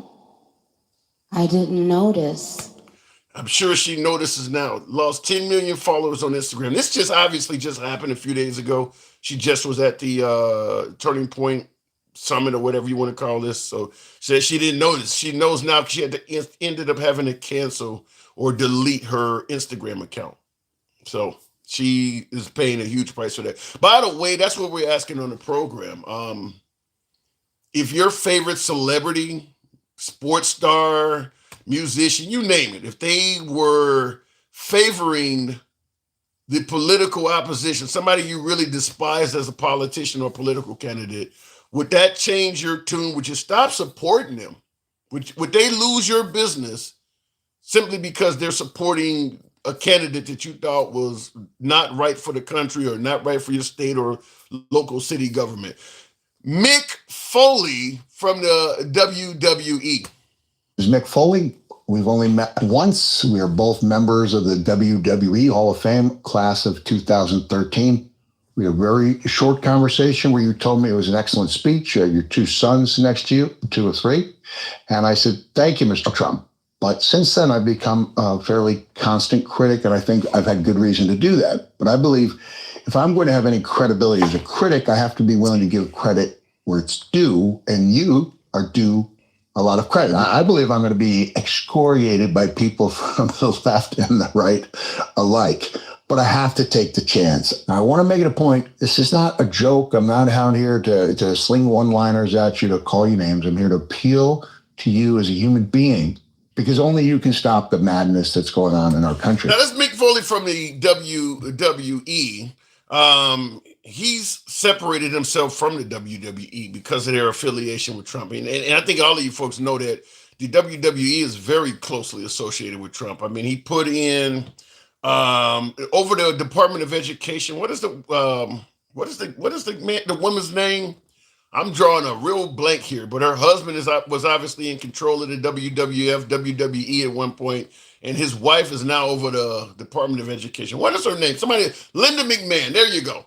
Yeah, because Vince, what's his name? Vince McMahon was over the head. He was the head of the WWE, and I don't know what place his wife has over the Department of Education, but put her over it. And then, of course, her job was to go in there and dismantle every damn thing. I don't get that, but that is what the attempt is. But Mick Foley has come out and publicly stated that he doesn't want anything to do with the WWE as long as they continue associating with President Trump. And that ain't going to change. My guess is you might start having folks view the UFC, because Dana White is also heavily in with President Trump as well. So I don't know how that's going to turn out, but it is what. And by the way, isn't there some type of event that's going to be sanctioned, WWF or not WWF, UFC event, some type of boxing match or something that's going to be at the White House? Isn't Trump planning something like that? So if your celebrity of choice did not like the president, or better, if your celebrity of choice did like the president and you didn't, would it make a difference in your continued support for that celebrity? We'll move on with the show. Don't know why, Papa Joe, you keep popping up there, but we'll go back to the box. Love to Cruise. Peter, that was okay. Welcome to the show. Love to Cruise. Happy holidays to you and to everybody in chat. Thank you. Merry Christmas to you as well. I'm trying to wonder, because some folks suggested, what is it? What do they call Christmas parties now? Holiday parades and things like that. You know, a lot of folks on the right have become adverse to the term happy holidays because they're saying that the liberals are having a war on Christmas. Have you heard anything like that? You know, I just say happy holidays because people celebrate Hanukkah, Kwanzaa, you know, Christmas. Come on, Love the Cruise. You know they don't give a shit about them people. We're only talking about the Christians. They don't care about Kwanzaa. I said I. Okay. All right. Fair enough. All right. So I say happy holidays and just saying Merry Christmas. So that's my preference. Okay, fair enough. Because I don't tell you about the celebrity thing. It doesn't bother me at all. And by the way, Jeremy in the comments says Kwanzaa is not a real holiday. Gangsta Grandma, I got you. Jeremy, suck my... What were you about to say? I ain't gonna say. Happy holidays, Jeremy. Happy holidays, Jeremy. You got Jeremy suck my... No, happy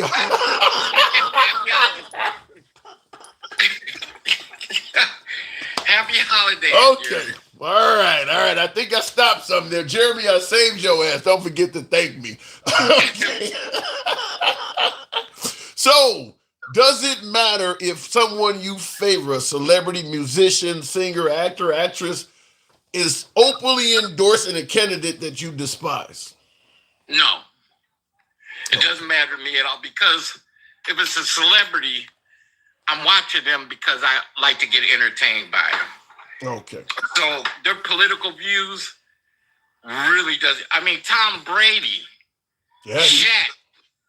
There are a lot of athletes, and who is Shaq endorsing? I know Tom Brady's a Trump fan. Is Shaq endorsing Trump, or where's he left or right? I've seen Shaq go up there and just run to Trump and hug him. Yeah, I did see that. That's right. So, you can say, they can all say one thing or another, but when you get in that voting box, it's another. If I got a guy and I'm a millionaire, and he's talking about cutting taxes, who am I gonna vote for? But you do realize some millionaires, like the Warren Buffett types, Jeff Bezos' wife, some millionaires believe they should be required to pay their fair share. All millionaires are not stingy like that. If you're a millionaire and the liberals come in and raise your taxes, you're gonna pay more in taxes, but it's not like you're about to become middle class. You're still gonna be fucking rich. All millionaires are not super duper greedy. You know what? Until I see their voting card, I don't believe none of that shit. No, I really don't. You can say one thing, but if somebody's gonna save you millions and millions of dollars, and you're gonna say, "Oh, I ain't gonna vote for them," come on, man. I don't know about that. Let me ask you specifically. Let's say, for instance, you were worth $100 million, and out of that $100 million every year, under the Republicans, you had to pay $10 million in taxes. So your $90 million is still yours. Obviously, more money than you can spend. That's generational wealth. No way of denying it. So all of a sudden, you get a liberal in there, and that liberal wants your $10 million to go up to $25 million. That liberal's disqualified then, right? If I had $100 million, I have more red caps than you have. Those Make America Great. Took a minute. I got it. Took a minute. I would have more than you have. Took a minute. I got it. In this country built on democracy, so you're voting for who you want to vote for. Right. Now what makes me mad, I understand the celebrities voting for them because they got a best. Wait a minute, though. I don't know if I got an answer to that. What? Okay, going from 10 million to 25 million. With that, I'm gonna vote for the one that I only got paid $10 million for. Okay, all right. So you do understand, and that's just utter greed, because that person making your taxes go from 10 million to 25 million, they're not breaking you, and that extra 15 million from you could do a hell of a lot of goodwill to a lot of folks that you're just letting sit in the bank. Well, what about this? If I'm really into it, and I know I probably would because I do this anyway, I would donate to charity. St. Jude's, Make-A-Wish. I can make the difference up in there, and I know, especially with St. Jude's and Make-A-Wish, that 100% goes to them. Ain't no fucking body that's voting based on tax cuts gonna be nice enough to, if you don't want the liberals in there because they're high on taxes, you're probably not a very charitable person to begin with. No, this is what I'm saying, Tim. You said there's an example of 10 million and 25 million. Right. So you're gonna vote for the politician that keeps your taxes low. You're gonna vote for the politician that keeps your taxes low, but then you're gonna go and donate a bunch of money. Exactly. I can donate $5 million. If that's what I'm into. Right. That's what I'm saying. If that's what I'm into. But at least I'm voting for my own interests instead of people who don't have money Yeah. voting for the interests of the rich people. Yeah. See, there's a difference. I would tend to think that if you voted for the 10 million tax as opposed to voting for the liberals that are going to tax you more, and you're going to go and be kind and generous and donate 5 million, my guess is you're probably only doing that for the tax write-off too. I think anybody that has that mindset that you're talking about, and I think most of the rich do have the mindset you're talking about, I don't think they're very charitable. I mean, I think that's the reason that we are leaning towards socialism and entitlement programs and things like that is because in this country, the wealthy are not very charitable. They're not looking out for the people below them. I disagree with you. And I like I say, I like sports. Mm-hmm. And let me use LeBron James. Okay. You know, he started a school. Right. In Akron. So did Oprah. Yeah. That's right. He gives. I'm a half hour away from Akron. He gives a lot of things, and he does a lot of things in Akron that aren't publicized. Mm-hmm. So just because you don't hear about it doesn't mean that a lot of rich people aren't doing things. Yeah, and I believe that LeBron is probably significantly more charitable than most people. I mean, like Trump brags about everything that he does, even things he don't do. Do you hear him bragging about donating money to anybody? No, but he does. Yes, he doesn't do it. But Charles Barkley donates to cancer funds, but you don't hear. He doesn't advertise it. You know what I mean? Yeah. I mean, a lot of them do a lot of things. Like I said, I'm in Cleveland, on the outskirts of Cleveland, and Cleveland Clinic has a bunch of buildings with people's names on it where they have donated money to build this building. Yeah, I don't. And I don't know half these people, you know, but I know if they called the building a name, you're the one that built the building. Yeah, but here's the point I'm making. Let's say you're worth $100 million, and every year you're kind enough to donate 100,000 or something like that. I mean, which is pennies to you, but you could make a huge charitable presence to people in town. You could do a lot with 100,000, and even if you're in a big city like Chicago, you can do a lot to get your name out there if you donate $100,000. Even though in reality that is nothing. You're not a very charitable person if you got that kind of money and you donate 100,000. It's just, but you could make people think that you're very nice with that 100,000 because you can get your name on a few things here or there. Maybe you're not going to get your name on the side of a hospital, but you could like you're talking about buying bricks on the wall, something small, but you could get your name on a bunch of shit. I'm just simply saying, I guess percentage wise is what I want to use or something like that. I don't think the wealthy in America are very charitable. I think that as you're talking about people who donate money, you can do that as a wealthy person and get a lot of positive stories about you without donating any amount of your money that really makes much of a difference to your own income at all. Because you got so much. That's what I'm saying. What's that, Goodwill? I think it's Goodwill. Okay. When you donate to Goodwill, and I'm close, I may not be totally accurate. Just say you donate $1. Guess how much actually goes toward Goodwill? How much? 25 cents. So what is it going to administrative fees, paying the employees and stuff? To the CEO and all that. Yeah.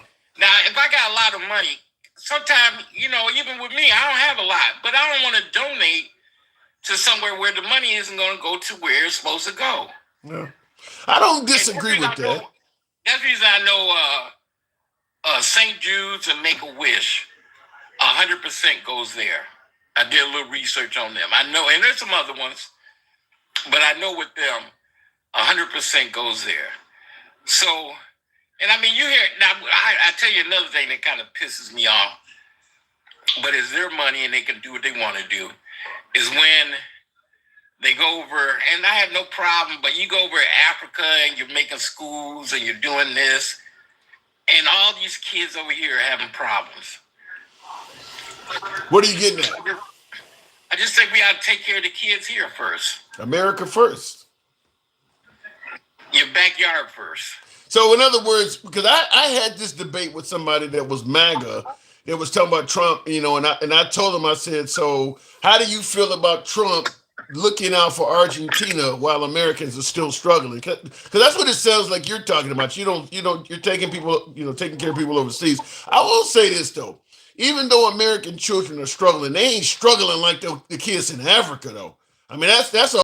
I mean, you're talking about people that are starving to death. Your kid may have a few issues here or there. They don't have a lot of changes of clothes. Maybe they only own 2 or 3 pair of pants, or the shoes they got holes in them. But they're not dying of starvation. Computers are here dying of starvation here. How does that happen? How can an American die of starvation? Come on, Trump just took away the breakfast from them, lunch, all that stuff. It isn't like they're not having a ease. They don't have, maybe they're not having as tough time in Africa, but they are having a tough time. You think that American kids are at risk of starving to death here? I think they just not getting their food stamps back, Tim. Come on. Yes, there is a chance. Now that's one, even though I stated earlier, I don't think that wealthy Americans are very charitable. I think if you actually had American kids starving to death, you could raise enough money. I mean, because you got folks, you can go out, you could have a white woman go out and call me the N-word and people will find $100,000 to GoFundMe to her. I cannot imagine people letting Americans starve to death. I haven't heard that. Now you're an older guy. I ain't gonna call you old man. I'm old enough, shit. But you remember Jerry Lewis Telethon? Yes, I do. And that used to come on every year, once a year. Yeah, with George Burns and Bob Hope would come on there and all. I remember all that shit. Yeah, and he used to raise a lot of money. Yeah, people were charitable. Yeah. And I just think now people are charitable. You just don't hear about it. Mm-hmm. I don't think. I know like Elon. I don't think he's giving up any money, but I do believe a lot of these millionaires are either giving up money or creating programs. Like Cuban has Cuban, even on Shark Tank, he creates programs for young entrepreneurs. Yeah. So they're doing different things. How about this? Jeremy says American. No, don't do that, Tim. Don't do that. I gotta ask. He says American conservatives are more charitable than liberals. What say you? Because you're naming a bunch of liberals. You are naming a bunch of liberals. Yeah, well, look here, man. I'm not answering none of Jeremy's stupid ass question. He's a 29 year. He's 29, Tim. He just learned how to wipe his ass right. He's 29. He doesn't know shit. He wants to comment on what happened back in the 80s and the 70s. You don't know shit. You don't know motherfucking thing. Shut up. Oh my God. Wait, but think, Mom Donnie. How old is Mom Donnie? Like 30? He's in his 30s, right? Yeah. He's about to be the mayor of America's largest city. Does he not know shit too? But he's bringing new ideas and everything. Jeremy, look here. Ever since Jeremy repeated that bullshit from Kirk talking about Martin Luther King had 40 women, extra women and all that, I've been done with this punk ass, man. No, please. All right. Oh my God. I was not expecting that. That's funny as hell. I was not expecting that. So your political wish going forward for 2026, what would you wish if you could get it? Well, I do have to agree with Mega Reacts or whatever his name is. I would like a good economy and an honest politician. Do they make those? You asked my wish, right? Yeah, damn, that's a good. You got me with that. Yeah, you got me with that. It is a wish, and it's certainly one that you won't fucking be getting. You got stage 4 pancreatic cancer, hoping you'll be around in 10 years. It ain't gonna happen. It ain't gonna happen. Hey, I can wish for it. Yeah, so that is true. So but the crazy thing is, that's one of the things that people voted President Trump in for. Is he was supposed to not be like the crooked swamp creatures that we've always had. He was gonna be the guy who did not even take a salary. He came with his own money, so you didn't have to worry about him ripping us off. He promised to be the wish you are seeking. How close has he came in your eyes? Not that close. Yeah. The man crooked as hell, man. Come on. The man is making more money hand over foot right now in the White House. I would really like to see before he got in the White House, and he isn't going to release it, and how much money he has when he leaves the White House. You know, he is making killer. I mean, selling pardons, citizenship, everything. You know, you will eventually find that out, even if it's an estimate, because you get a liberal in there. They're going to, even if Trump is dead, because there's some, they're going to want to find out if any other people are involved in the corruption. Trump has made a ton of money, and he has made money based on being a president. So he's combined his businesses, sold things with the presidential seal behind it. Yeah, you will find out how much money he's made. And his kids are making money. Yeah. You know, everybody, all of them are making money. Yeah, you will find that out. My guess is Trump probably made more money. This is what I'm guessing. I believe that Trump made more money in 2025 than all his previous 78 years of life. Yeah. You got a lot of people like you buying 5 or 6 hats.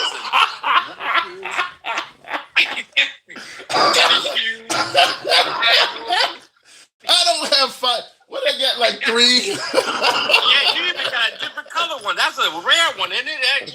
No. Where's the one with the different color? That's not a different color hat. This is a Trump was right hat. Trump was right about everything. Yeah, look at that. Collector's item. It's about time I let you go. You're hitting too hard. You're cutting it down to the quick. Huh?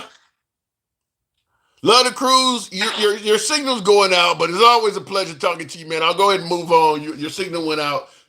Hilarious. Great conversation. You got me a few times. Come on back anytime. Look it in the comments. Know if you guys are arguing with each other. Know if you want to talk about that. Let's look at Biden's. Let's look back at. Here's a crazy thing you hear about coming from the right oftentimes. Trump derangement syndrome. Everybody's heard of that term. Anytime you talk about Trump, anytime you're heavily critical of Trump, you got Trump derangement syndrome. How the hell does the right not have Biden derangement syndrome? That dude comes up in conversations every fucking day. Every day, the right is either still blaming Biden or even Obama. Obama's been out of the White House a decade, damn near. As of, a few months, he will have left the White House a decade ago. And his name is still coming. We've had a whole Trump term in between Obama's watch. Trump has been in office for a whole 4 years in between that. And we're still blaming Obama for shit. How does that not equate to some kind of Obama or Biden derangement syndrome? I don't understand it. Obama's fucking gone. Long gone. Why is his name still coming up on shit? I don't know. And it certainly shouldn't be coming up from President Trump, but he is still bringing up. That would be like getting a liberal in there and a liberal president bringing up George W. Bush at this point. It's long gone. I don't see how the constant blaming of Biden doesn't count as Biden derangement syndrome. I guess you can only get derangement syndrome when it pertains to Trump. TDS meds available at Walmart. We accept EBT. Where are the Biden derangement syndrome meds available at? Let me know that in the comments, Paul. Good to see you. Merry Christmas to you. Tap the screen. Get us on up to 85,000. Let me go back to the box and we'll go straight to Gangsta Grandma. Gangsta, we're gonna make it today, right? Yeah, appreciate that. Nogario, I think that says. Guess what, Pookie? What's My up? little buttercup of a fat fucking marshmallow. I can't stand you. But let me tell you, I have to be somewhat nice to you because I have my folks in here, and they told me to be nice to you, even because you're a black man. Isn't that unfortunate? Black privilege, baby. Give them my regards. Yeah. So, but I'm still gonna come off your black ass because you don't see. Do you got something against black people? Why is my skin color coming up? Oh, I love Mr. BBC. What you talking about? I don't like the uncooked shit. I would never touch my fucking mouth. What the fuck? But yeah, BBC all day, baby. You're talking about British Broadcasting Corporation, the news channel, right? Broadcast system. Okay. It melts my mouth, not in my hands. That's what my wish is. You put the whole news network in your mouth. Yes, no gag reflex. That's it, Tim. Well, let's get back to the subject. So, you know, the first guest, I want to wring his fucking little neck because, see, he said anybody could make it in the United States. See, he's white, and that was white privilege right there talking because they're still doing redlining to this day. Wait a minute, wait. You're telling me in 2025 anybody cannot make it in the United States? Not everybody, no, because they still have redlining. Remember a couple of years ago, was a year or two ago, the banks got caught up in redlining. They're still doing it to this damn day. Okay, and by the way, William, appreciate the hat and mustache. Thank you folks that helped me with you know what my political wish is? What's your political wish? That he croaks. You don't mean that, right? I really do mean it. I'm gonna buy me some champagne and everything. It's coming. Well, it's coming for all of us. But you know the crazy thing is, I'm really surprised that before you, every person that's come up left and right, they've had fairly reasonable wishes. You're the first person that wished that somebody dies. Hey, you know, I'm a real one. Unfortunately, you have some fake ones that won't say what they want, but hey, I do. And you gotta get off your knees, though, Tim. That's my wish for you. Get off your knees for the white man and push the hell back. He wasn't pushing back on that shit. All that shit they was doing was spreading misinformation. Well, you know what? I wish while we had the white tea privilege. Here's a photo just for you. Is that what you're looking for? Hell yeah, in the ground. And let me tell you something. They're still standing with a pedo. They're standing with a baby. You know what? Because what did you just read that note that just came out about throwing a baby in Lake Michigan? I have. That is nasty. Yes, what? They threw a baby in Lake Michigan, a newborn. And he was right there watching it. Ain't that about some shit? Wait a minute. No, I have not heard this. Who threw a baby in Michigan? What are you talking about? It's in the Epstein files. You didn't see that? An actual baby was... Baby! Someone got a kid pregnant, and the uncle, and, So this is somewhat of an illegal pregnancy termination. No, it was a baby. And they threw the baby. I don't know if it was a boy or a girl. Threw the baby in Lake Michigan. It's all over the internet. And you telling me what Trump was involved in this? It said Trump was right there watching it with the girl. The girl said it. By way of yes or no in the comments, who else have heard this? Has anybody else heard this? That's crazy. And they're still standing with the punk. Yes or no? Has anybody else heard about this? I haven't heard. Yeah, I see. Wow. When did this information come out? It just came out, I think, last night or day before yesterday. I don't remember. I've been so fucking high because my family's in town. You know what I mean? You know, when you get a whole full of black people in that thing, we playing bones and shit. You know what I mean? Yeah, but damn. I've been honey. Yeah, but this is pretty. That's pretty damning. I haven't heard that. I see one of my viewers, D2C, says this lady watches too much CNN. It's always even on Fox News. It's everywhere. I'm dying to hear about this. They threw a baby in Lake Michigan, and people are having a fit about it. They said, why is he not being impeached? Yeah, I see one here says Epstein document says Trump witnessed murder of newborn baby. Damn. And Bill Clinton got BJ. And he lied about it. He got impeached. He just did some fuck shit right there. Why is he not being impeached? I guess I gotta ask because of how damning this is. Do you believe that Trump would do something like that though? Really, Tim? Get off your knees. I gotta ask. I like BBC. You need to start liking some chocolate coochie. Because that is fucking crazy what you just said. Do you believe? Yes. You believe that Trump? He's a pedo. You believe that Trump would witness somebody taking the life of a newborn baby and not say anything about it? Because it could have been his. I thought Trump was pro-life. I can't tell if he went and seen throwing a baby in Lake Michigan. I only see one person, but this has got to be new information. I just want to hear because this is somebody on the internet. I don't know who the hell this person is, but he's the only person on the internet that I can find. No, that's a lot more people. I'm on YouTube. I don't see them, so let's. It's not on, honey. It's on TikTok. It's on Instagram. It's everywhere. Okay, well, let me.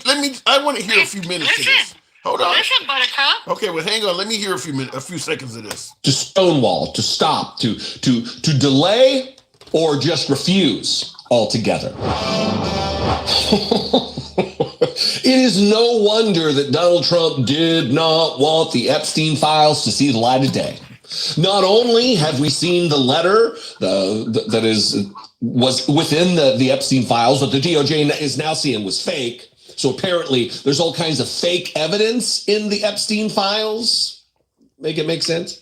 Not only have we seen that letter from Jeffrey Epstein to Larry Nassar saying that Donald Trump is one of us, Donald Trump also loves to touch. Okay, I want to get past. I want to hear. But leave that, do you?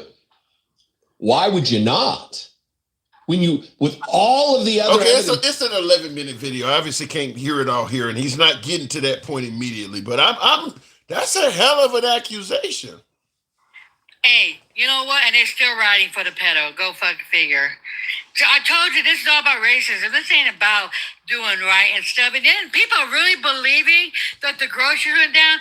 And let me tell you about Instacart. Let's break this shit down. They just got sued. Instacart just got sued because they're charging more, you numbnut.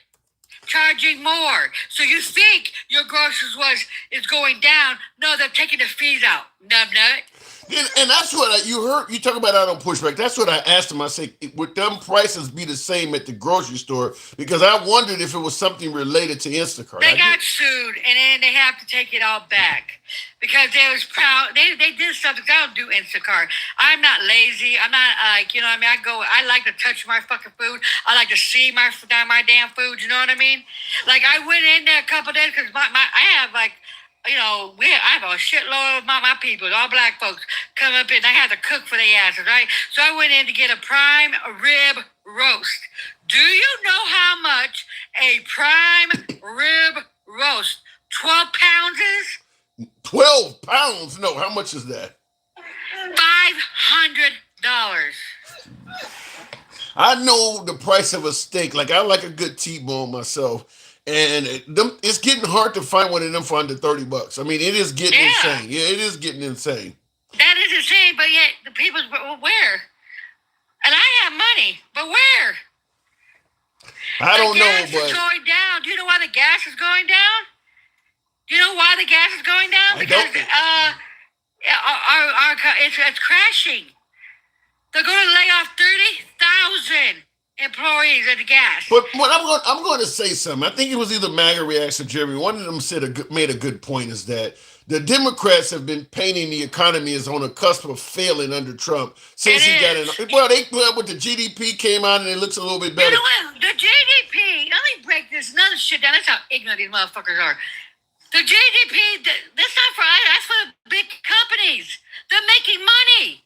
That's not for us. Yeah. That's not for the poor people, the middle class. What the fuck? That has nothing to do with us. We're spending money on them.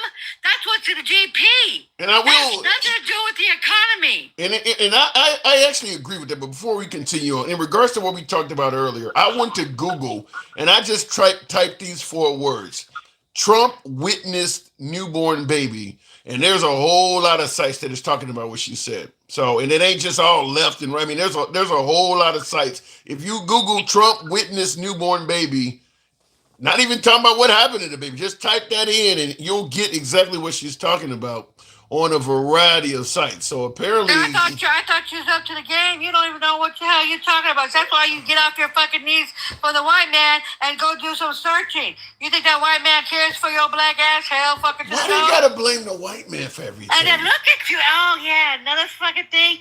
You was over here with a crackhead because the star. Oh, well, I didn't know she was on crack. Who are you talking about? She looked good, little fucking snow roach. What's wrong with Marsha Brady?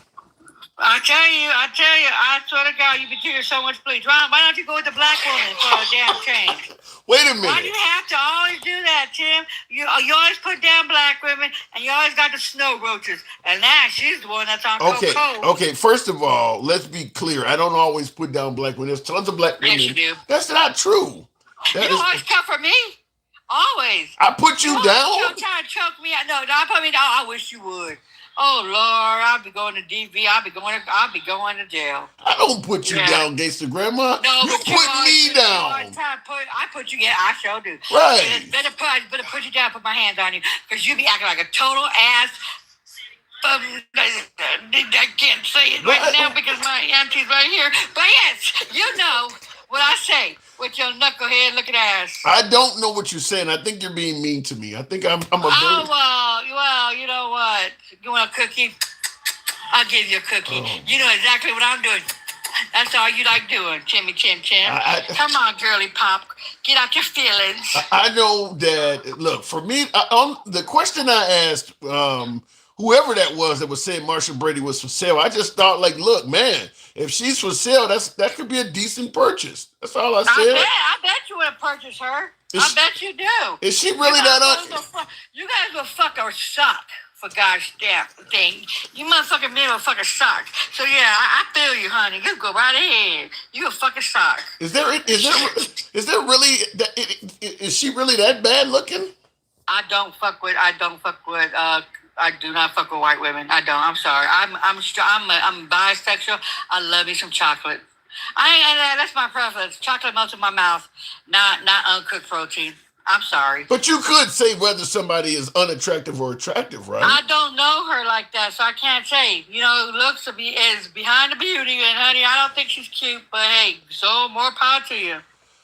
All right, I'm just simply saying. Michelle Obama is beautiful. Okay? Okay? Yeah. Right. Well, Michelle Obama, how old is Michelle? Michelle Obama's like 60 something. Yeah, 60, and she's still rocking it. She ain't bad looking. I mean, you know, I think Jasmine Crockett looks better. She took care of two beautiful women. Got them big and grown. But getting back to what we was talking about, I tell you, look at them. They will twist their asses and pretzels to defend this man. He was there. Let me tell you something. All these fires are coming out. All these files, it's making him look worse and worse. And you know the DJ, whatever, the DOJ, whatever the hell they call it, you know what they say? All of it is not true. I'm going to push back on you. You're not going to like this. I bet you will. Where's the pushback when that white man told you that black people has it easy in this country when he first came out? Why did you push back on that white kid? Who said something like that? He said that we could get it just like he can. Why you didn't push back? And then call Chicago what? What did he say about Chicago? Timmy Tim Tim? He said Chicago's a war zone. No, he said it was trash. Well, the president said the same thing. I was about to. You made so why you didn't push back at your city? I did Timmy push Tim back. Tim? Well, let me push back on you right now, goddammit. Let me say it like you this. Ready, Timmy? Well, if you give me a minute to say it, here's what I don't get. Why the hell would someone of Trump's stature who is not involved show up to attend a murder? I mean, does this sound believable? It could have, you know what, honest to God, Tim, and, you know, it was a young girl's, you know, her uncle unalived it, and he was there. Why do you think he was there, Tim? I don't get why listen, even if Why do you think he was there? I could put money on it. It was his. Even if it's his, I would tell Michael Cohen, I need you to attend something. This isn't good, but I need you to be there for me. Make sure make sure this is taken care of. I can't be here. He was there. No, Tim, quick, get the cock out your mouth. You know, that's our job as a women. We're supposed to be sucking it, not the man. You know what I mean? And anyways, like I said, get off your knees for the white tea man, because he is just as disgusting. They voted for this shit. Well, they didn't. And it's gross. They didn't vote for him to murder children. Oh, well, you know what? They knew what they was getting into. Everybody was saying he's in their files. He's a pedo. People was coming out. 28 women. All these things was coming out. Oh, no. Oh, no. Now, look, he's a baby murderer. Well, you know, we kind of got involved in this conversation before, and you got a bit passionate, but just to reiterate, I will say that a lot of folks did not hold him accountable for that, because a lot of folks believe that when a guy is wealthy, some women will lie on him to try to get access to his funds. Oh, my God. Here we go. We don't have to go down this road. We don't have to go down this road. Like I said, Tim. No, let me tell you something. I was in my feelings that day. Okay. Okay. Man, let me break this shit down to you. Yes, there are women, and there are women out there. Very few that lie. There is. I ain't gonna justify it. I can't say it doesn't happen. Okay, should they get consequences? Yes. Do they? They should. They should. Okay, but there is 99.9% of women coming out and saying shit is going down. These women already got justice on 2 of their asses. Okay? You They believe got that? found Wait. guilty. You believe that 99.9% of women? 99 I say 9.99 because of the 1%. But yeah, they're not liars. And the 1% that makes us look bad, yeah, they need to go down for the shit. But not 99.9%. They should get their justice. They already got their justice by the Armstead, whatever his name is, and that woman. And guess what? Wasn't she in maximum security? And when all hell was breaking loose and they was going to bring these files to light, wow, she got it to minimum. And she has a dog. But yet she's a pedo. And she's a sex trafficker. Do you guys understand there's 1 out of 5 young girls is getting sex trafficked in this country? 1 out of 5. And we have the biggest one in office right now. Well, how about this? Based on what you're saying in the comments, a pretty little thing too says, why lie on the man that's saving our country? And that's a woman.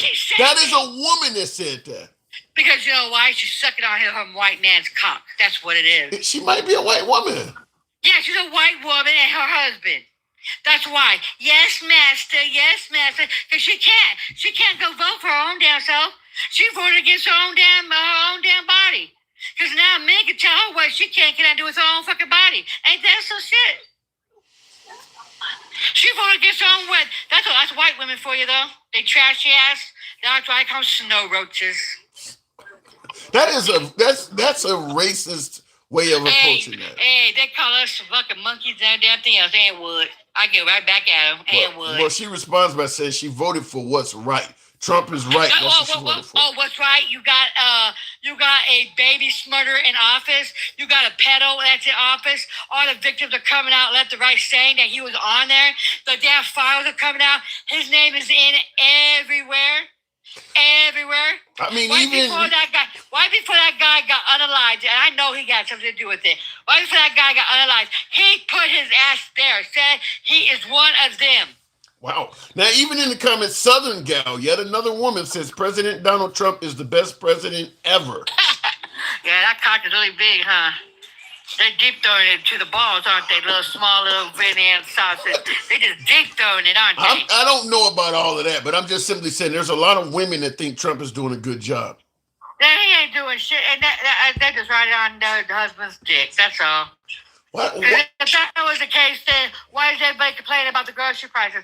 The gas, it's down, but it's because of the oil refineries that's fixed to close. It's going to go sky high. There's 2 oil refineries that's going to be closing in California, where I'm at. In California, they're going to be closing. Over 30,000 employees are going to lose their job. Well, like I said, until that happens, a lot of MAGA. And like I said, get off your knees for the white man. I'm just saying, a lot of MAGA thinks that you're fear mongering. You got to say a lot of stuff. Not fear, but let me tell you something about fear mongering, okay? They voted for a pedo. They voted for a baby sexual killer. They voted for everything. This is a price. All this that we're paying for because they don't like black and brown people. They are racist. They are bigots. They're not even a Christian. And remember that video I showed you about the maggots? And I said they're not really Christians. They're Christian nationalists. They are. They're Christian nationalists. Thank you, Monacola. Thank you. Well, let me in Monacola with that snow globe. That was beautiful. Thank you. That was cute. Let me just say this. You're making a hell of a lot of heavy accusations against President Trump that have no proof. You don't have any proof of this stuff you're accusing him of. Okay, all the FC files are coming out. That's your proof right there. They're No, all it's coming not. out. They are. Yes, they are. The witnesses and everything is coming out and saying it. What are you talking about?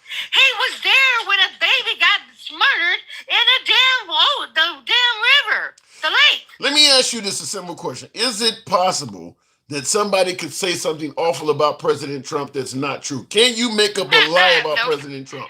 Because you know what? He was too damn into it. He's too damn into it, Tim. He was best friends with the guy. They had pictures. They even took down the pictures of him with other girls. So They took them everything, down, so Tim. so everything that people say in regards to accusing Trump of committing a crime or doing something wrong, you believe everything you hear bad about Trump. I believe it. Because you know why? Because the proof is in the pudding. Every time they came to that you know how they put that black shit, what's that, whatever the fuck it's called. They're trying to take his name out. Well, guess what? People could undo it. And they're saying everything that is on there. They have it there, Tim. I'd say the man is innocent until proven guilty, though. You believe that? Really? Really, Tim? I mean, even your favorite friend MAGA React says that's the problem. The left has no idea what is proof and what is a joke or what is junk. Why is he hiding?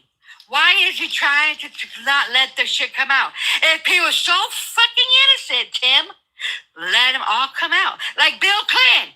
Okay, he's in it, right? Yeah. Bill Clinton said, release the files.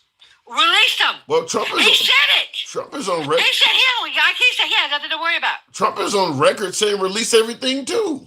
No, he did not. He did. When they start, when he was running for office, he said he released them. But when it got to the time to release them, he backed the fuck off, Tim. Isn't he on record saying he told Pam Bondi to release whatever they got? Nope. He's making every damn excuse, Tim. I'm pretty sure I heard. Nope. All right. Well, anyway, I got to move it on. I think you might be wrong about that. When they started to really pursue it coming out, and then that's why they did not open up the government, because they was going to vote that one woman in to release it, and then people are turning on him and stuff. Yeah, he's making every excuse why he doesn't want to release the files. A guilty man would do that. Not an innocent man. Bill Clinton made a statement. Release the damn files. Release all of them. What is he doing? They're still not releasing them, okay? So come on, Tim. Get off your fucking white man cock. Get off your ass. Does it hurt a little bit without the lube, Tim? Does it? Are you want to bend over and say, yes, master? You a house ninja. Let's keep it a Oh, book, my Tim. God. Because, you a house ninja. I Tim. thought you would. On Christmas fucking Eve. I was trying to be fucking nice. Now my auntie's going to pop me in my damn mouth. But let me tell you something. You are a true house ninja. You are a fake liberal. Take your ugly fucking fat fucking ass to them maggots and see how good they treat your ass. They'll body wipe your ass, okay? Gangsta Grandma, Merry Christmas. I'll talk to you Merry next Christmas to you Merry too. Christmas. Not easy, folks. This is not easy. Hope your boy out with that Jesus. Hat, mustache, cap, go. Thank you guys that are supporting the program. It ain't easy being me, but I'm here for your entertainment. Nevertheless, tap the screen if you're watching us live on YouTube. Feel free to sub if you're watching us live on Instagram, TikTok, or X. We're currently live on all those platforms. Feel free to follow the program. Gangsta Grandma needs her meds, says Chiwi. Gangsta Grandma is a passionate viewer. She always comes through and slams hard, but we don't block, ban, or censor, so it kind of is what it is. Going back to the box, hopefully somebody will be a little bit less hostile to me on this Christmas Eve. Merry Christmas to all of you folks, to you and yours. Thank you for that, Danny Dan. Appreciate that. Den Cows on deck. Real quick in the comments here, I want to see what it says. U.S. District Court, SDNY. What does that says? Jane Doe versus Donald J. Trump and Epstein case. What is that case about, Kabira? I don't think Denkow is going to come up. It looks like it's freezing there. I'm still reeling from Gangsta Grandma tearing me to pieces. Trump signed a bill to release them. For me, the story on Trump is it's a challenging one because Trump has said he wants the files released, but clearly his actions are not that. Marjorie Taylor Greene, for instance, is not out making lies on Trump. I don't think anybody would believe that Marjorie Taylor Greene is just making up lies on President Trump. And she's made it clear that he is not forthcoming with those files.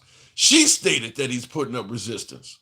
We can talk about the liberals. We can talk about the liberal media. Marjorie Taylor Greene is none of that. And she has openly stated that he is stonewalling with those files. So he is saying things about, I want them released and all of that. But it's pretty clear behind the scenes, he is doing something different from what he is saying. He is not, because look, I think we've heard from the left. You heard my last caller. We've heard from people on the left.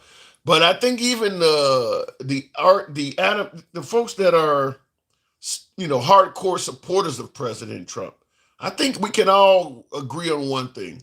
The only reason these files have not come out, the only reason what's come out has been heavily redacted is President Trump.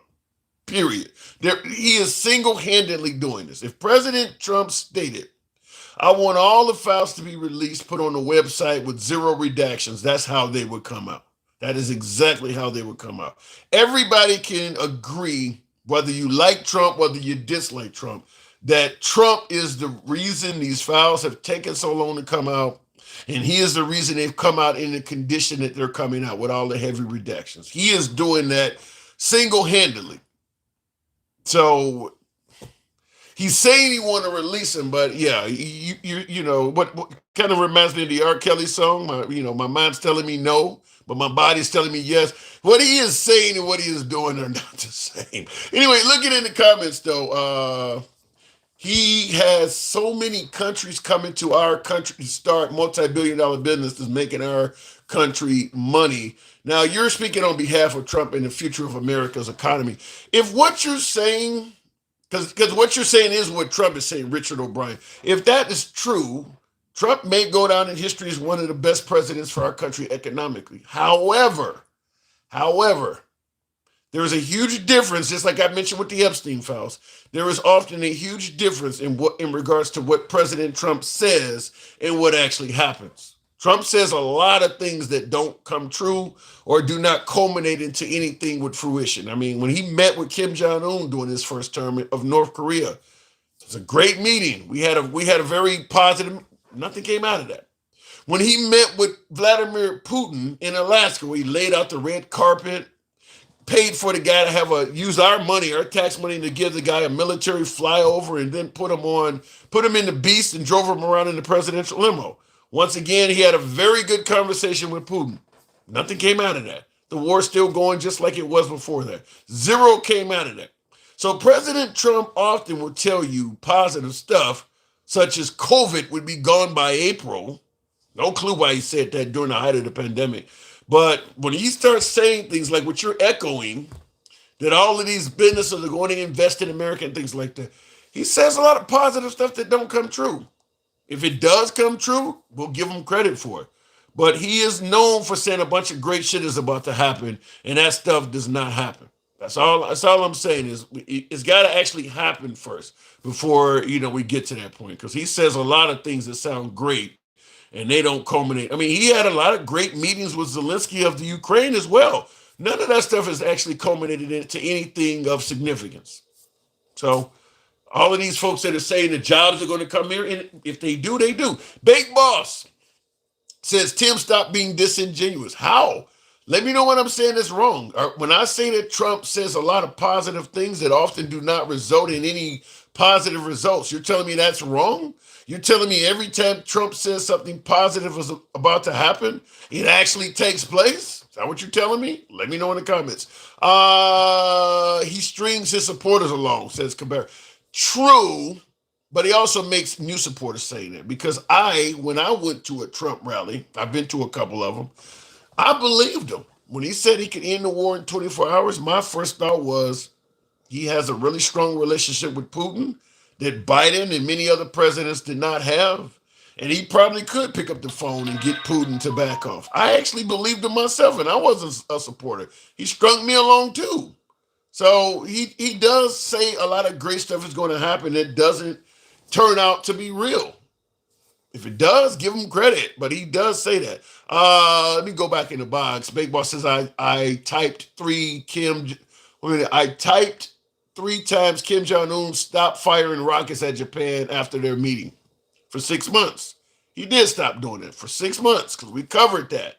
For 6 months after Trump met with him, Kim Jong-un stopped firing rockets. By the way, the rockets weren't doing any damage. He was firing them over Japan. They were landing in the ocean.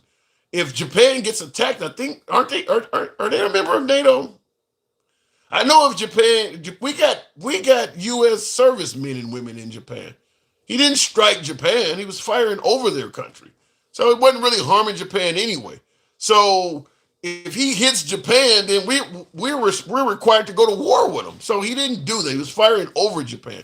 But he did stop that for 6 months. But then he started again, and Trump was still president while he started that. So you didn't get nothing out of that. Tim, you are a hard mark, says Mr. Magic. I don't even know what that is. Let's all consider what we talking about is Kamala had won. Oh, what would we be talking about if Kamala Harris had won? Same shit we were talking about when Biden won. We would be still talking about too many immigrants in the country. We would still be talking about the LGBTQ community is making too many gains. We would still be talking about too many people on welfare and food stamps. We absolutely would be talking about trans anywhere we saw them. We would be talking about socialism is taking a strong hold in the country. We would probably be complaining that we sent too much money to Ukraine because we would still be helping the Ukrainians out. I think there are tens of thousands of Ukrainians that are dead now that would still be alive because we would certainly be helping out the Ukrainians far more than we're helping them out now. I also do not believe we would have let Netanyahu go as far as he's went. The Biden administration also were pro-Israel, but their supporters were pushing back. On the right, the right has no love for the Palestinians and people of Gaza. They don't give a damn if Netanyahu turns that area into a sheet of glass. The liberals were speaking out in favor of that. So Netanyahu would not have gotten a free pass. Argentina would be $40 billion poorer. The farmers, though, who voted right, would be doing better because they would have never lost that those soybean sales to China. That would not have been interrupted under Kamala Harris. Vegas would be doing much better under Kamala Harris because they would not have lost all their tourism from Canada. So that also applies to Disney World, Disneyland, and everywhere else in this country that connect all of the national parks, all of that shit that the Canadians come and enjoy, a lot of Europeans, all of them people are hurting. And then, of course, probably damn near everybody that has a federal job would be happier because morale would be happier. Morale would be better. Not only would morale be better for federal workers, many federal workers that are now unemployed would still have their jobs, their seniority, their vacation, their pensions, et cetera, et cetera. So a whole lot of people that have been fired that would not have been. So there is pros and cons in it. What policy has Trump implemented to this date to benefit MAGA? I don't think it's the policies that benefit MAGA. I think it's the mindset. I think the biggest benefit, and I'll go back to the box, tap the screen, get us up to 125, if you will. I think the biggest thing that MAGA is celebrating that Trump has accomplished is the direction of this country that they believe was wrong for this country. Certain groups of people that were gaining and taking ground and getting too far, getting rights that they didn't like. I mean, the transgender community doesn't affect MAGA to limit their freedoms and limit their gains, but MAGA cheers it on because it's a group of people that MAGA is not very favorable of. MAGA believes the transgender community is harmful to children, et cetera, et cetera. So if Trump makes life hard for transgender, that is a win, and MAGA likes that. Same thing with immigrants. I don't think most MAGA are harmed by people that are here illegally. There's not a lot of MAGA that are going out like Lincoln Raleigh. In fact, there's not a lot of Lincoln Rallies to begin with. But MAGA does not like these people coming to the country. As Trump said, he poisoned the blood of the country and their vermin. So just kicking them out is going to make MAGA happy, even though it doesn't really affect them at all. Sending the National Guard to Chicago is another one. Most MAGA don't live in Chicago. But hearing that Chicago had the National Guard forced upon them and they didn't have any choice in the matter, that's something that MAGA cheers on. Send them to all liberal cities. We don't like liberals. Make the life of liberals miserable. That is something that MAGA considers a victory. Like I said, none of this stuff is changing the quality of life for MAGA. You're going at the people we don't like. So we like that. It's kind of what it's like. Listen, I'm watching the Bears and the Packers play last week. As a Bears fan, I don't like the Packers. The quarterback of the Packers took a helmet-to-helmet hit. He's out of the game, concussion protocols. I shouldn't like that. I shouldn't favor that, right? Doesn't change my life at all. I cheered, though. I mean, this is what it's like. You like seeing people that you don't like have an adversarial action. That's what MAGA is celebrating. MAGA is celebrating Trump doing things. The Somalis. You got folks that live in Montana talking about the Somalis are ripping off Minnesota. They're not going to Minnesota. Minnesota doesn't affect them financially at all. Alter ego. Wow. Thank you, Alter Ego. I appreciate that. So to me, that is the biggest accomplishment that Trump has made as president. Is he has made a lot of liberal, or better yet, conservative adversaries pay a heavy price. He's went after all of the people that tried to have him arrested. People are losing their jobs. A lot of media outlets that speak ill of Republicans have paid heavy prices. Some of them are out of business. Colbert's going off the air. He's still swinging at Jimmy Fallon as much as possible. All of that's making MAGA happy. So Trump is winning. What do you say? You're going to get tired of winning? MAGA's not really winning. They're celebrating Trump's victories. Like I celebrate the Bears winning a game. If the Bears win the Super Bowl, it doesn't fucking change my life whatsoever. I still got to go to work. I still got to struggle and all of that shit. I got to still do what I got to do to feed my family. But I'll celebrate them beating all of the teams that I don't like. I'll celebrate pretty heavy if the Bears win. Doesn't change my life at all. And that's what's happening with MAGAs. They're celebrating Trump's victories over his adversaries, but none of those victories are really changing their lives. But to them, he's the best president we've ever had. Looking in the comments, we are all losing. MAGA just doesn't see it, says Lisa. They're celebrating the victories, Lisa. They're celebrating the victories. Gasoline prices in Cleveland, Ohio are $2.39. That's a victory. If gas prices are coming down under Trump, I'm going to give them credit. People can say it's the winter blend or it's Saudi Arabia drilling more, whatever reason. If it happened under Biden, I would be giving Biden credit. And the right would be saying it's a winter blend and it's not Biden's fault. My opinion, whatever happens under your watch, you get blamed for it. Just like the right was trying to blame Dr. Fauci for how the pandemic was handled under Trump. No, it's Trump's fault. For some reason, when things go well under Trump, he gets credit. When things go bad, they start picking parts of the administration to blame it on. I don't look at it that way. Let me go back to the box, though. Kabira, good evening. Welcome to the program. Gas prices always go down in winter. Okay, then they all should take credit for it. Kabira, good evening. Good evening, handsome. How are you? I'm doing good. Merry Christmas to you and yours. Appreciate you coming in. And Happy New Year. Hey. And Happy New Year. Well, we'll be on before that, so I haven't quite said that. I'll probably be doing some shows between now and then. But yes, Happy New Year as well. Getting to that, what are you politically wishing for in 2026? For Trump to go away and this administration. How he goes, I don't care. He can go in a straitjacket. Oh my God. He can go in an ambulance ride. I don't care. He can go to the loony bin. Or he can just go away. So I'm going to take it you're not a Trump supporter. And it's not that I'm against Republicans. You know what I mean? That's got nothing to do with it. Why so much? What is it about Republicans that you don't like to that level? No. It's Trump. Oh, you're not against Republicans. No. Okay. You know, like people like Mitt Romney or rhinos.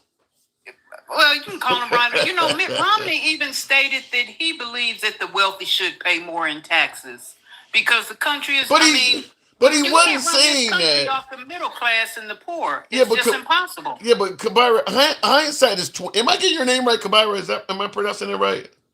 No, you're not. Correct me. I don't want to fuck your name. What's your name? Kabira. Okay, Kabira. a soft eye. Okay, Kabira, soft eye. Okay, and somebody in the comments, Waylon said he can go to the morgue. Wow, you don't wish for that, right? The morgue. Well, let's put it like this. You know, I don't wish the ultimate on anybody. Of course, we all have a date with destiny. True, true. Okay, let's put it like this. If he were to go naturally, I don't have a problem with it. To see something harmful happen to him, even though I don't like the guy, I would have a problem with it. Nobody needs to be CK'd, okay, or JFK. Nobody needs that type of action to go out of here.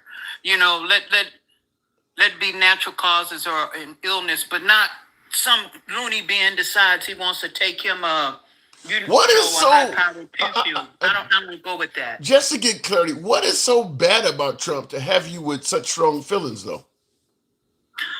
I can't. What I don't like is the lying, the grifting, the immorality. You know, people say, "Oh, it's on both sides." Yeah, you know, to a certain extent, but not. It's no way. And I didn't like Dick Cheney. Okay. Didn't like him. Most liberals But didn't. however, he did have some values. And I really didn't care for Mitt Romney, but he does have family values. Yeah, I was going to bring And that up values- when you mentioned Mitt Romney and he's saying the wealthy should pay their fair share. My response was he wasn't saying that in 2012 when he ran. He was not saying that. Exactly. And you know why? Because he stated that the direction the country is going in now with Trump's tax cuts, the big beautiful bill. So basically what happens now is the wealthy, they're paying less or no taxes. So who does the burden fall on to? Us and Now, a lot of people say, "Oh, I believe in smaller government," but you tell me how you like it when you're driving down that freeway, and the freeways are horrible. It's a good point. You're not getting the type of services that you're supposed to get from the federal government. A lot of people really don't understand what the government is for. The federal government is for the people to take care of the citizens. Yeah. And by the way, kind of Mike and Blue One, appreciate the hat, mustache. Yeah. Thank you very much. I don't know. Do you think it'll get that bad where the wealthy are paying so low that we can't even maintain the infrastructure? Yeah, especially the way Trump is picking our pockets. I mean, I'm trying to figure it out, right? These farmers, how are you going to send $40 billion to Argentina? But you're supposed to be America first and our farmers. You're going to bail them out with just $12 billion. Yeah, see, in the comments, somebody agreed with you. I think it's Josh said the no handout guy is bailing out farmers and gave Argentina $40 billion, which is basically saying he's a hypocrite. But Exactly. Why do you think? Because you're right about the America First thing. I've brought this up as well. Is that you're sending money to Argentina while Americans are still struggling, and you ran on America First. Why do you think MAGA's not complaining about that? Why do you think that is? Because they, what's her name? That granny, Gangsta grandma. Gangster grandma. And she put it. I don't speak like her, but Thank you. She kisses on cucumbers. Let's put it that way. All right. So they're kissing on cucumbers. Okay. Right? And a lot of times people get so invested. I'm gonna give you a perfect example. When Monica Lewinsky and Bill Clinton. Now at that time, I think I was about maybe 33 years old, and I'm like, nothing wrong with getting a little, you know what, under the desk. People making a big thing, but you know what? As I got older and my eyes started opening, no, but that is wrong. Now you're supposed to be at work in the White House. You're supposed to represent the American people and have some kind of gumption about yourself. Okay. And here you are having somebody kissing on your cucumber. So you can't excuse it, but a lot of times we take a blind eye. But what do you think should happen? Okay, what he did, a consensual act. I mean, do you really think he should be impeached for that? I mean, it ain't like he took it from her. Seriously, maybe he should have, either which way it goes, it sounds bipartisan because would I hold Trump to the same standard? I believe if you are married, this is what I believe. Bill Clinton, just like Trump, was married. You should not cheat on your spouse. But what does that got to do with your Whatever employment? comes at you, then you deserve it. If you don't want to be with your spouse anymore, just say, I don't want to be with my spouse anymore. But you and wouldn't- take whatever comes with that. But if you were the manager or you owned your own company, you had an employee that was working for you, and he was married and he got caught cheating on his spouse, that wouldn't affect his employment with you, would it? Well, no, but once again, he's not representing the American people. You can still be a fantastic president and not a good husband, right? Yeah, but once again, you just shouldn't cheat on your spouse. They invest in you and you invest in them. And it's a point of being honest with each other. Yeah, but So if I'm to hold Trump to the same standards, I have to hold Clinton to the same standards. So I can't say, oh, it was just a little, kissing the cucumber. But with Trump, oh, you did that with Stormy Daniels. Both of them were wrong. Yeah. I don't disagree with that. But in terms of, I don't think it should be worthy of an impeachment, though. I mean, if you punish presidents for cheating on their spouse, I think out of the 47 or whatever number it is of them that is served, probably over half of them have done that. But now, what is a impeachable offense? High crimes or misdemeanors? Yeah, he lied about it to Congress is why he got impeached. But just the act of infidelity, no, that wouldn't. So then that's what they should have impeached him for, lying to Congress, not for infidelity, right? I think that's what Clinton did get impeached for. Okay, so if he got impeached for lying to Congress, then yeah, he had it coming. Yeah. But if you know what I'm saying, if he went to them and said, yeah, she kissed my cucumber, it's not a high crime and it's not a misdemeanor. Shout out to the man if he working with a cucumber. God bless him. That ain't a small piece of fruit or whatever that thing is. Shout out to him. But I will just say this: a lot of folks believe that he had no business being questioned about his his sexual activity at all by Congress to begin with. He's a grown ass man. He's running the country. Who cares who he's sleeping with is what many believe that. Okay, he slept with his intern. I mean, why is that going before Congress? Why is that being put before Congress to begin with is how a lot of folks felt. Okay, so once again, right, we hold, and like I said, I can't stand Trump. I can't wait for him to go away. That's what I'm hoping 26 brings. But we hold the same standard to Trump. No, well, fiddling around with them women. Probably not, because right now the amount of loyalty that Trump is getting out of Washington is unprecedented. I don't think Obama or any president in U.S. history has had more loyalty from his party. Yeah, they will let him do whatever. So yeah, I don't think if Trump got caught doing the same thing Bill Clinton got caught doing, it wouldn't even go before Congress. Congress wouldn't even challenge him on it. But I think MAGA and our representatives and senators, they're slowly pulling away from Trump. But is the numbers of those who are doing it significant enough? And Debo, appreciate the hat mustache, thank you. Are the numbers? I mean, we've had Marjorie Taylor Greene and a few folks, but is it enough of them to make any significant difference? I think it will. I think that the 26, the midterms, will show that.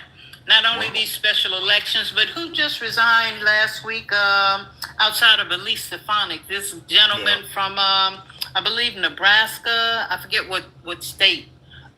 Newhouse, I believe that's his name. He resigned. So they're resigning. 2 and 3 a week is coming. Yeah. I think some of them are starting to see that, the tide has turned so much it ain't even worth running for re-election. I mean, some of them know at this point, like the one in New York, Stefanik, for instance. She was already predicted to have a significant battle on her hands anyway in a blue state like New York. I think she was running for governor, wasn't she? I mean, she was running for governor. But then too, you have to look at it like this. This one Republican politician said, behind closed doors, they can't stand him. They don't like the way he speaks, but they are afraid to speak up against him because of his base. See, so they need some cojones. He's not letting them govern. This is what they say behind closed doors, but in front of the cameras, he's good as apple pie. How did he get to that point? How did he get to that point where, and you're right about that people are, because Marjorie Taylor Greene admitted it too, that how do we get to the point where we have a president that people are scared to criticize for their own personal safety and stuff? What did he do to get that type of support that people are willing to threaten to kill for him? He's a gangster. How did they bring up Gangster Grandma? Gangster Grandma came up in it. But so you see. He's a gangster, handsome. He's a freaking gangster. You know what? Check this out. Remember back in 17 and 18, Stormy Daniels. And it hit me about maybe 2 months ago. Stormy Daniels said she was in a parking garage and this guy came up to her about Trump. I heard about that. And you remember that. Yep. And so now you're hearing about the thing with the baby and a few other things you're hearing about Trump. So the man is dangerous. And so I think a lot of these people are afraid for their lives. And then you have to remember those, 1,500 goons that he let out? You talking about the Jan 6 folks? Yeah. No, I'm not talking about the ones who were just trespassing. Those people really aren't a threat. Yeah, maybe 30 days in county jail or something, federal jail or whatever, 30 days. But these people who were beating the hell out of cops and making the news for Pence and looking for Pelosi, I mean, these guys that were legitimate threats. Well, they believe that they believe them folks got railroaded. But let me ask it to you this way: are we misjudging Trump? Pam in the comments says you never talk about Trump's accomplishments. So she said what? I'm sorry, I didn't hear you. We never. She's talking to me, but I want to also have you run over this too. She's saying that I never covered Trump's accomplishments. So let me ask you: has he done anything good for America? I think one thing he did good for America, and because Trump is his own worst enemy, right along with his base. The best thing Trump did was coming up with warp speed to get that vaccination out. But he talked so badly about it. He blamed Dr. Fauci, telling people to stick an ultraviolet light and use some disinfectant. And as you said earlier, it'll be over with in April. Just go out in the sun and it'll kill it. Right? He did so say we end up losing 600,000 Americans, right? Yet he goes and he gets the vaccine. He tells the people to get the vaccine. We're not taking that. They sort of turned on him a little bit because now he's trying to be lib, so he had to walk it back. But the best thing he ever did was that vaccine. Yeah. I'll agree with that. And he did roll the vaccine out and played both sides of the fence on it because he was focused on maintaining a strong economy so he could run again off of it and trying to focus on saving lives during the pandemic. You can't do both. I mean, they were telling him to save lives, you're going to have to shut the country down for a while until we can figure what was going on. So he was trying to do both, and the end result was a disaster. So yeah. As my grandfather used to say, baby, you go to the left or you go to the right, but whichever way you go, make up your mind and go there. So he's playing both sides of the fence. He's trying to straddle the fence. You can't do that. See, that's a true leader. A true leader is going to say, hey, I'm going this way. All ashore, this is going ashore. Otherwise, get the hell off the boat. Wow. Now, that's what you're going to do. What about the economy? Trump is saying the economy is the best it's ever been. Look, hey, I kid you not. I bought, it was a 6-pack of chicken thighs. Boneless chicken thighs. How much do you think it cost me, handsome? A pack of chicken thighs. Chicken ain't that expensive. How much you think that 6-pack cost me? I promise you. I even put it on TikTok. How much you think that Barnyard pimped me for? Well, I don't do a lot of them. Was it $10? A little bit less than $10? $22. Chicken for 6 chicken thighs? And the breast, which was next to it, which was 4, was $16. I said, oh my, and this was some chicken. And that's the cheapest meat. That seems incredibly expensive for 6 chicken thighs. I kid you not. I put a post on it on TikTok here. I put a post on it on Facebook. I'm kind of. It makes me wonder. Are you like out in the mountains somewhere? Like, I mean, like, does it have to be shipped a long way? That's crazy. No, it's crazy. It's crazy. And usually I don't pay attention to the cost of anything. Usually when I go get something, I just say, I don't care what it costs. I'm just going to go grab it. Because, you know, I do pretty good. Mm-hmm. But I said to myself, well, shoot, I still have to live now. Let's not be stupid. True.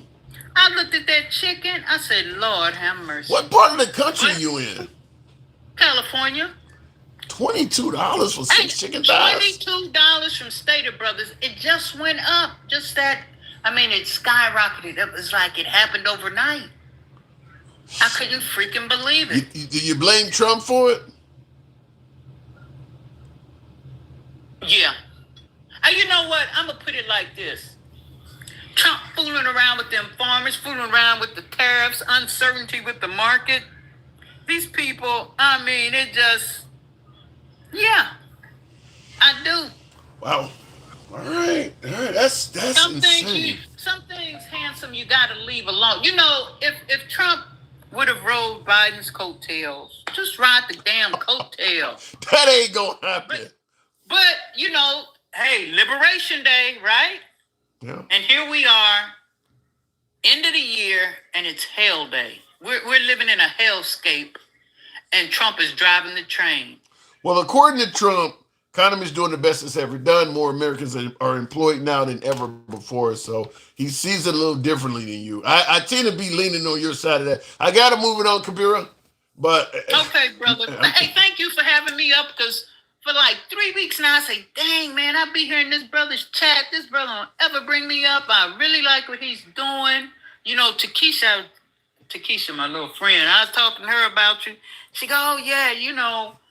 Takesha, me and Takesha go way back. She's been coming up. We've been talking for a while. So, Kabira, anytime I see you, I will absolutely make sure that we look. Sometimes the list is long and I don't scroll through, but we're definitely not avoiding you. Come on back anytime.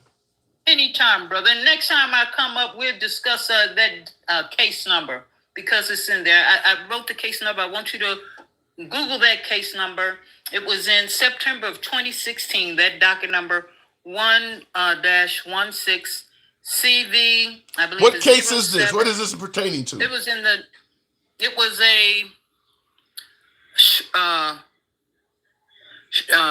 I'm trying to be TikTok politically correct. Sexual misconduct, assault. It goes on and on. And this is against President Trump. Yeah, and this case was brought in September the 30th, 2016. Wow. And if you go to page 4, number 10, it's just clear as day what he did. And I said, oh my God, this man is a beast. If you get that number straight, DM me that, because that's probably something I want to read, because it may come up in future conversations. Kabira, you got it. Merry Christmas to you and yours. Thank you for coming through. Thank you, brother. You too. Anytime, Bye-bye. anytime. By the way, folks, thank you for the 130 plus thou. Thank you, folks. Hopefully you are certainly about to have a wonderful Christmas. It is starting to be the evening hours of Christmas Eve. So, you know, a lot of us open presents up around this time, if not a little bit later. I'm about to partake in some of that. So I do have to go ahead and step away. You're right. Trump can't do better. What do you mean he cannot do better? You said Trump is doing the best he possibly could? Trump is sundowning. Damn. What he said, he's in the sunset of his life? Williams says she was pretty level-headed, though. I wish her a Merry Christmas. And I see shirt says win, Kabira. Fair enough. If Biden couldn't even walk up or down a flight of stairs. He wasn't that bad. I mean, look, there's plenty of video footage of Biden walking up and down flights of stairs. He fell a few times. I'm not saying he didn't have trouble, but the idea that he couldn't do it that's exceptionally wrong. So you're going a bit far with that. Anyhow, folks, Merry Christmas to all of you folks. We certainly will be doing more shows between now and New Year's. If you're watching us on Instagram, X, or TikTok, show your boy some love. Follow the program. Thank you for the support for you folks who did. Follow us on the program. If you're watching us on YouTube right now, feel free to subscribe to the show. We're here most weekdays. We take callers from all sides. We are, always will be, MAGA friendly. Nevertheless, as you can tell, liberals are welcome on the program as well. So you guys have a Merry Christmas, and we'll catch you probably. Whoa, who just did that? Wow, you got that one in. Who just did that? Thank you for that support. Kabira. Thank you, my last caller, the Animal Band. Shout out to you. Got my graphics looking beautiful to help your boy roll off on Christmas. And thank you, William, for the hat and mustache. So thank you, folks. And like I said, have a great holiday. 12 McAdams says, okay, bye. Do better, Tim. What do you want me to do better on? Thank you, Big Dog. Big Dog. Thank you. Big Dog has definitely been always good. Thank you, Big Dog. What are you saying do better for there? Kwanzaa still isn't real. Jeremy, I wish I could have had time. I would have brought you up to hear that. And Big Dog, the Grinch is making snow angels. Well, that's Blue One Banks as well. Wow, you guys are way too kind. Shout out to you. Real quick, prices up, employment up, debt up, corruption up. Prices up, yeah. Unemployment up, that was deliberate. Thank you. Alter ego. Prices up, employment up, debt up, and corruption up. I can't push back on those. Prices are up, debt is up, unemployment is up, and I believe personally, Scott Penny, thank you. I do believe that corruption. I don't like the Jets, and I don't like money for the ballroom, and we don't know who the money came from. I don't like that stuff. To me, it does look like the Trump administration is doing corrupt shit. We can talk about Hunter Biden and Burisma and all of that stuff. I'm not going to pretend like that may not been happening. Scott Penny with the Galaxy, thank you. I'm not going to pretend like there may not have been folks under the Biden administration using Biden's name to do. I don't remember anything happening under Obama. Shout out to Obama. We talked about even under Bush, what was it, Blackwater, or what was the company that Dick Cheney, Halliburton. There was none of that under Obama. There was no mention of Obama being corrupt and making money off the presidency. You heard about Halliburton under Bush. You heard about Burisma and stuff under Biden. There was nothing under Obama. Just based on what we want to talk about, it looks like Obama was probably one of the least corrupt presidents in our lifetime. I don't know. I mean, under Reagan, I'm sure we could easily go into shit like the Iran-Contra scandal and things like that. George H.W. Whoa! Blue One. You guys, I'm about to roll up out of here, but you guys are being so nice, so generous. I can't run from it. Thank you very much, Blue One Banks. So, Obama did not have that privilege. Yeah, he did, Billy Wop. Maybe not to the point of Trump or to the point of Bush. He didn't have as many allies and as many contacts and things like that. But if you're president, you can always do something. Good example. Trump is imposing tariffs, moving them around and things like that. That's a perfect avenue to insider trading.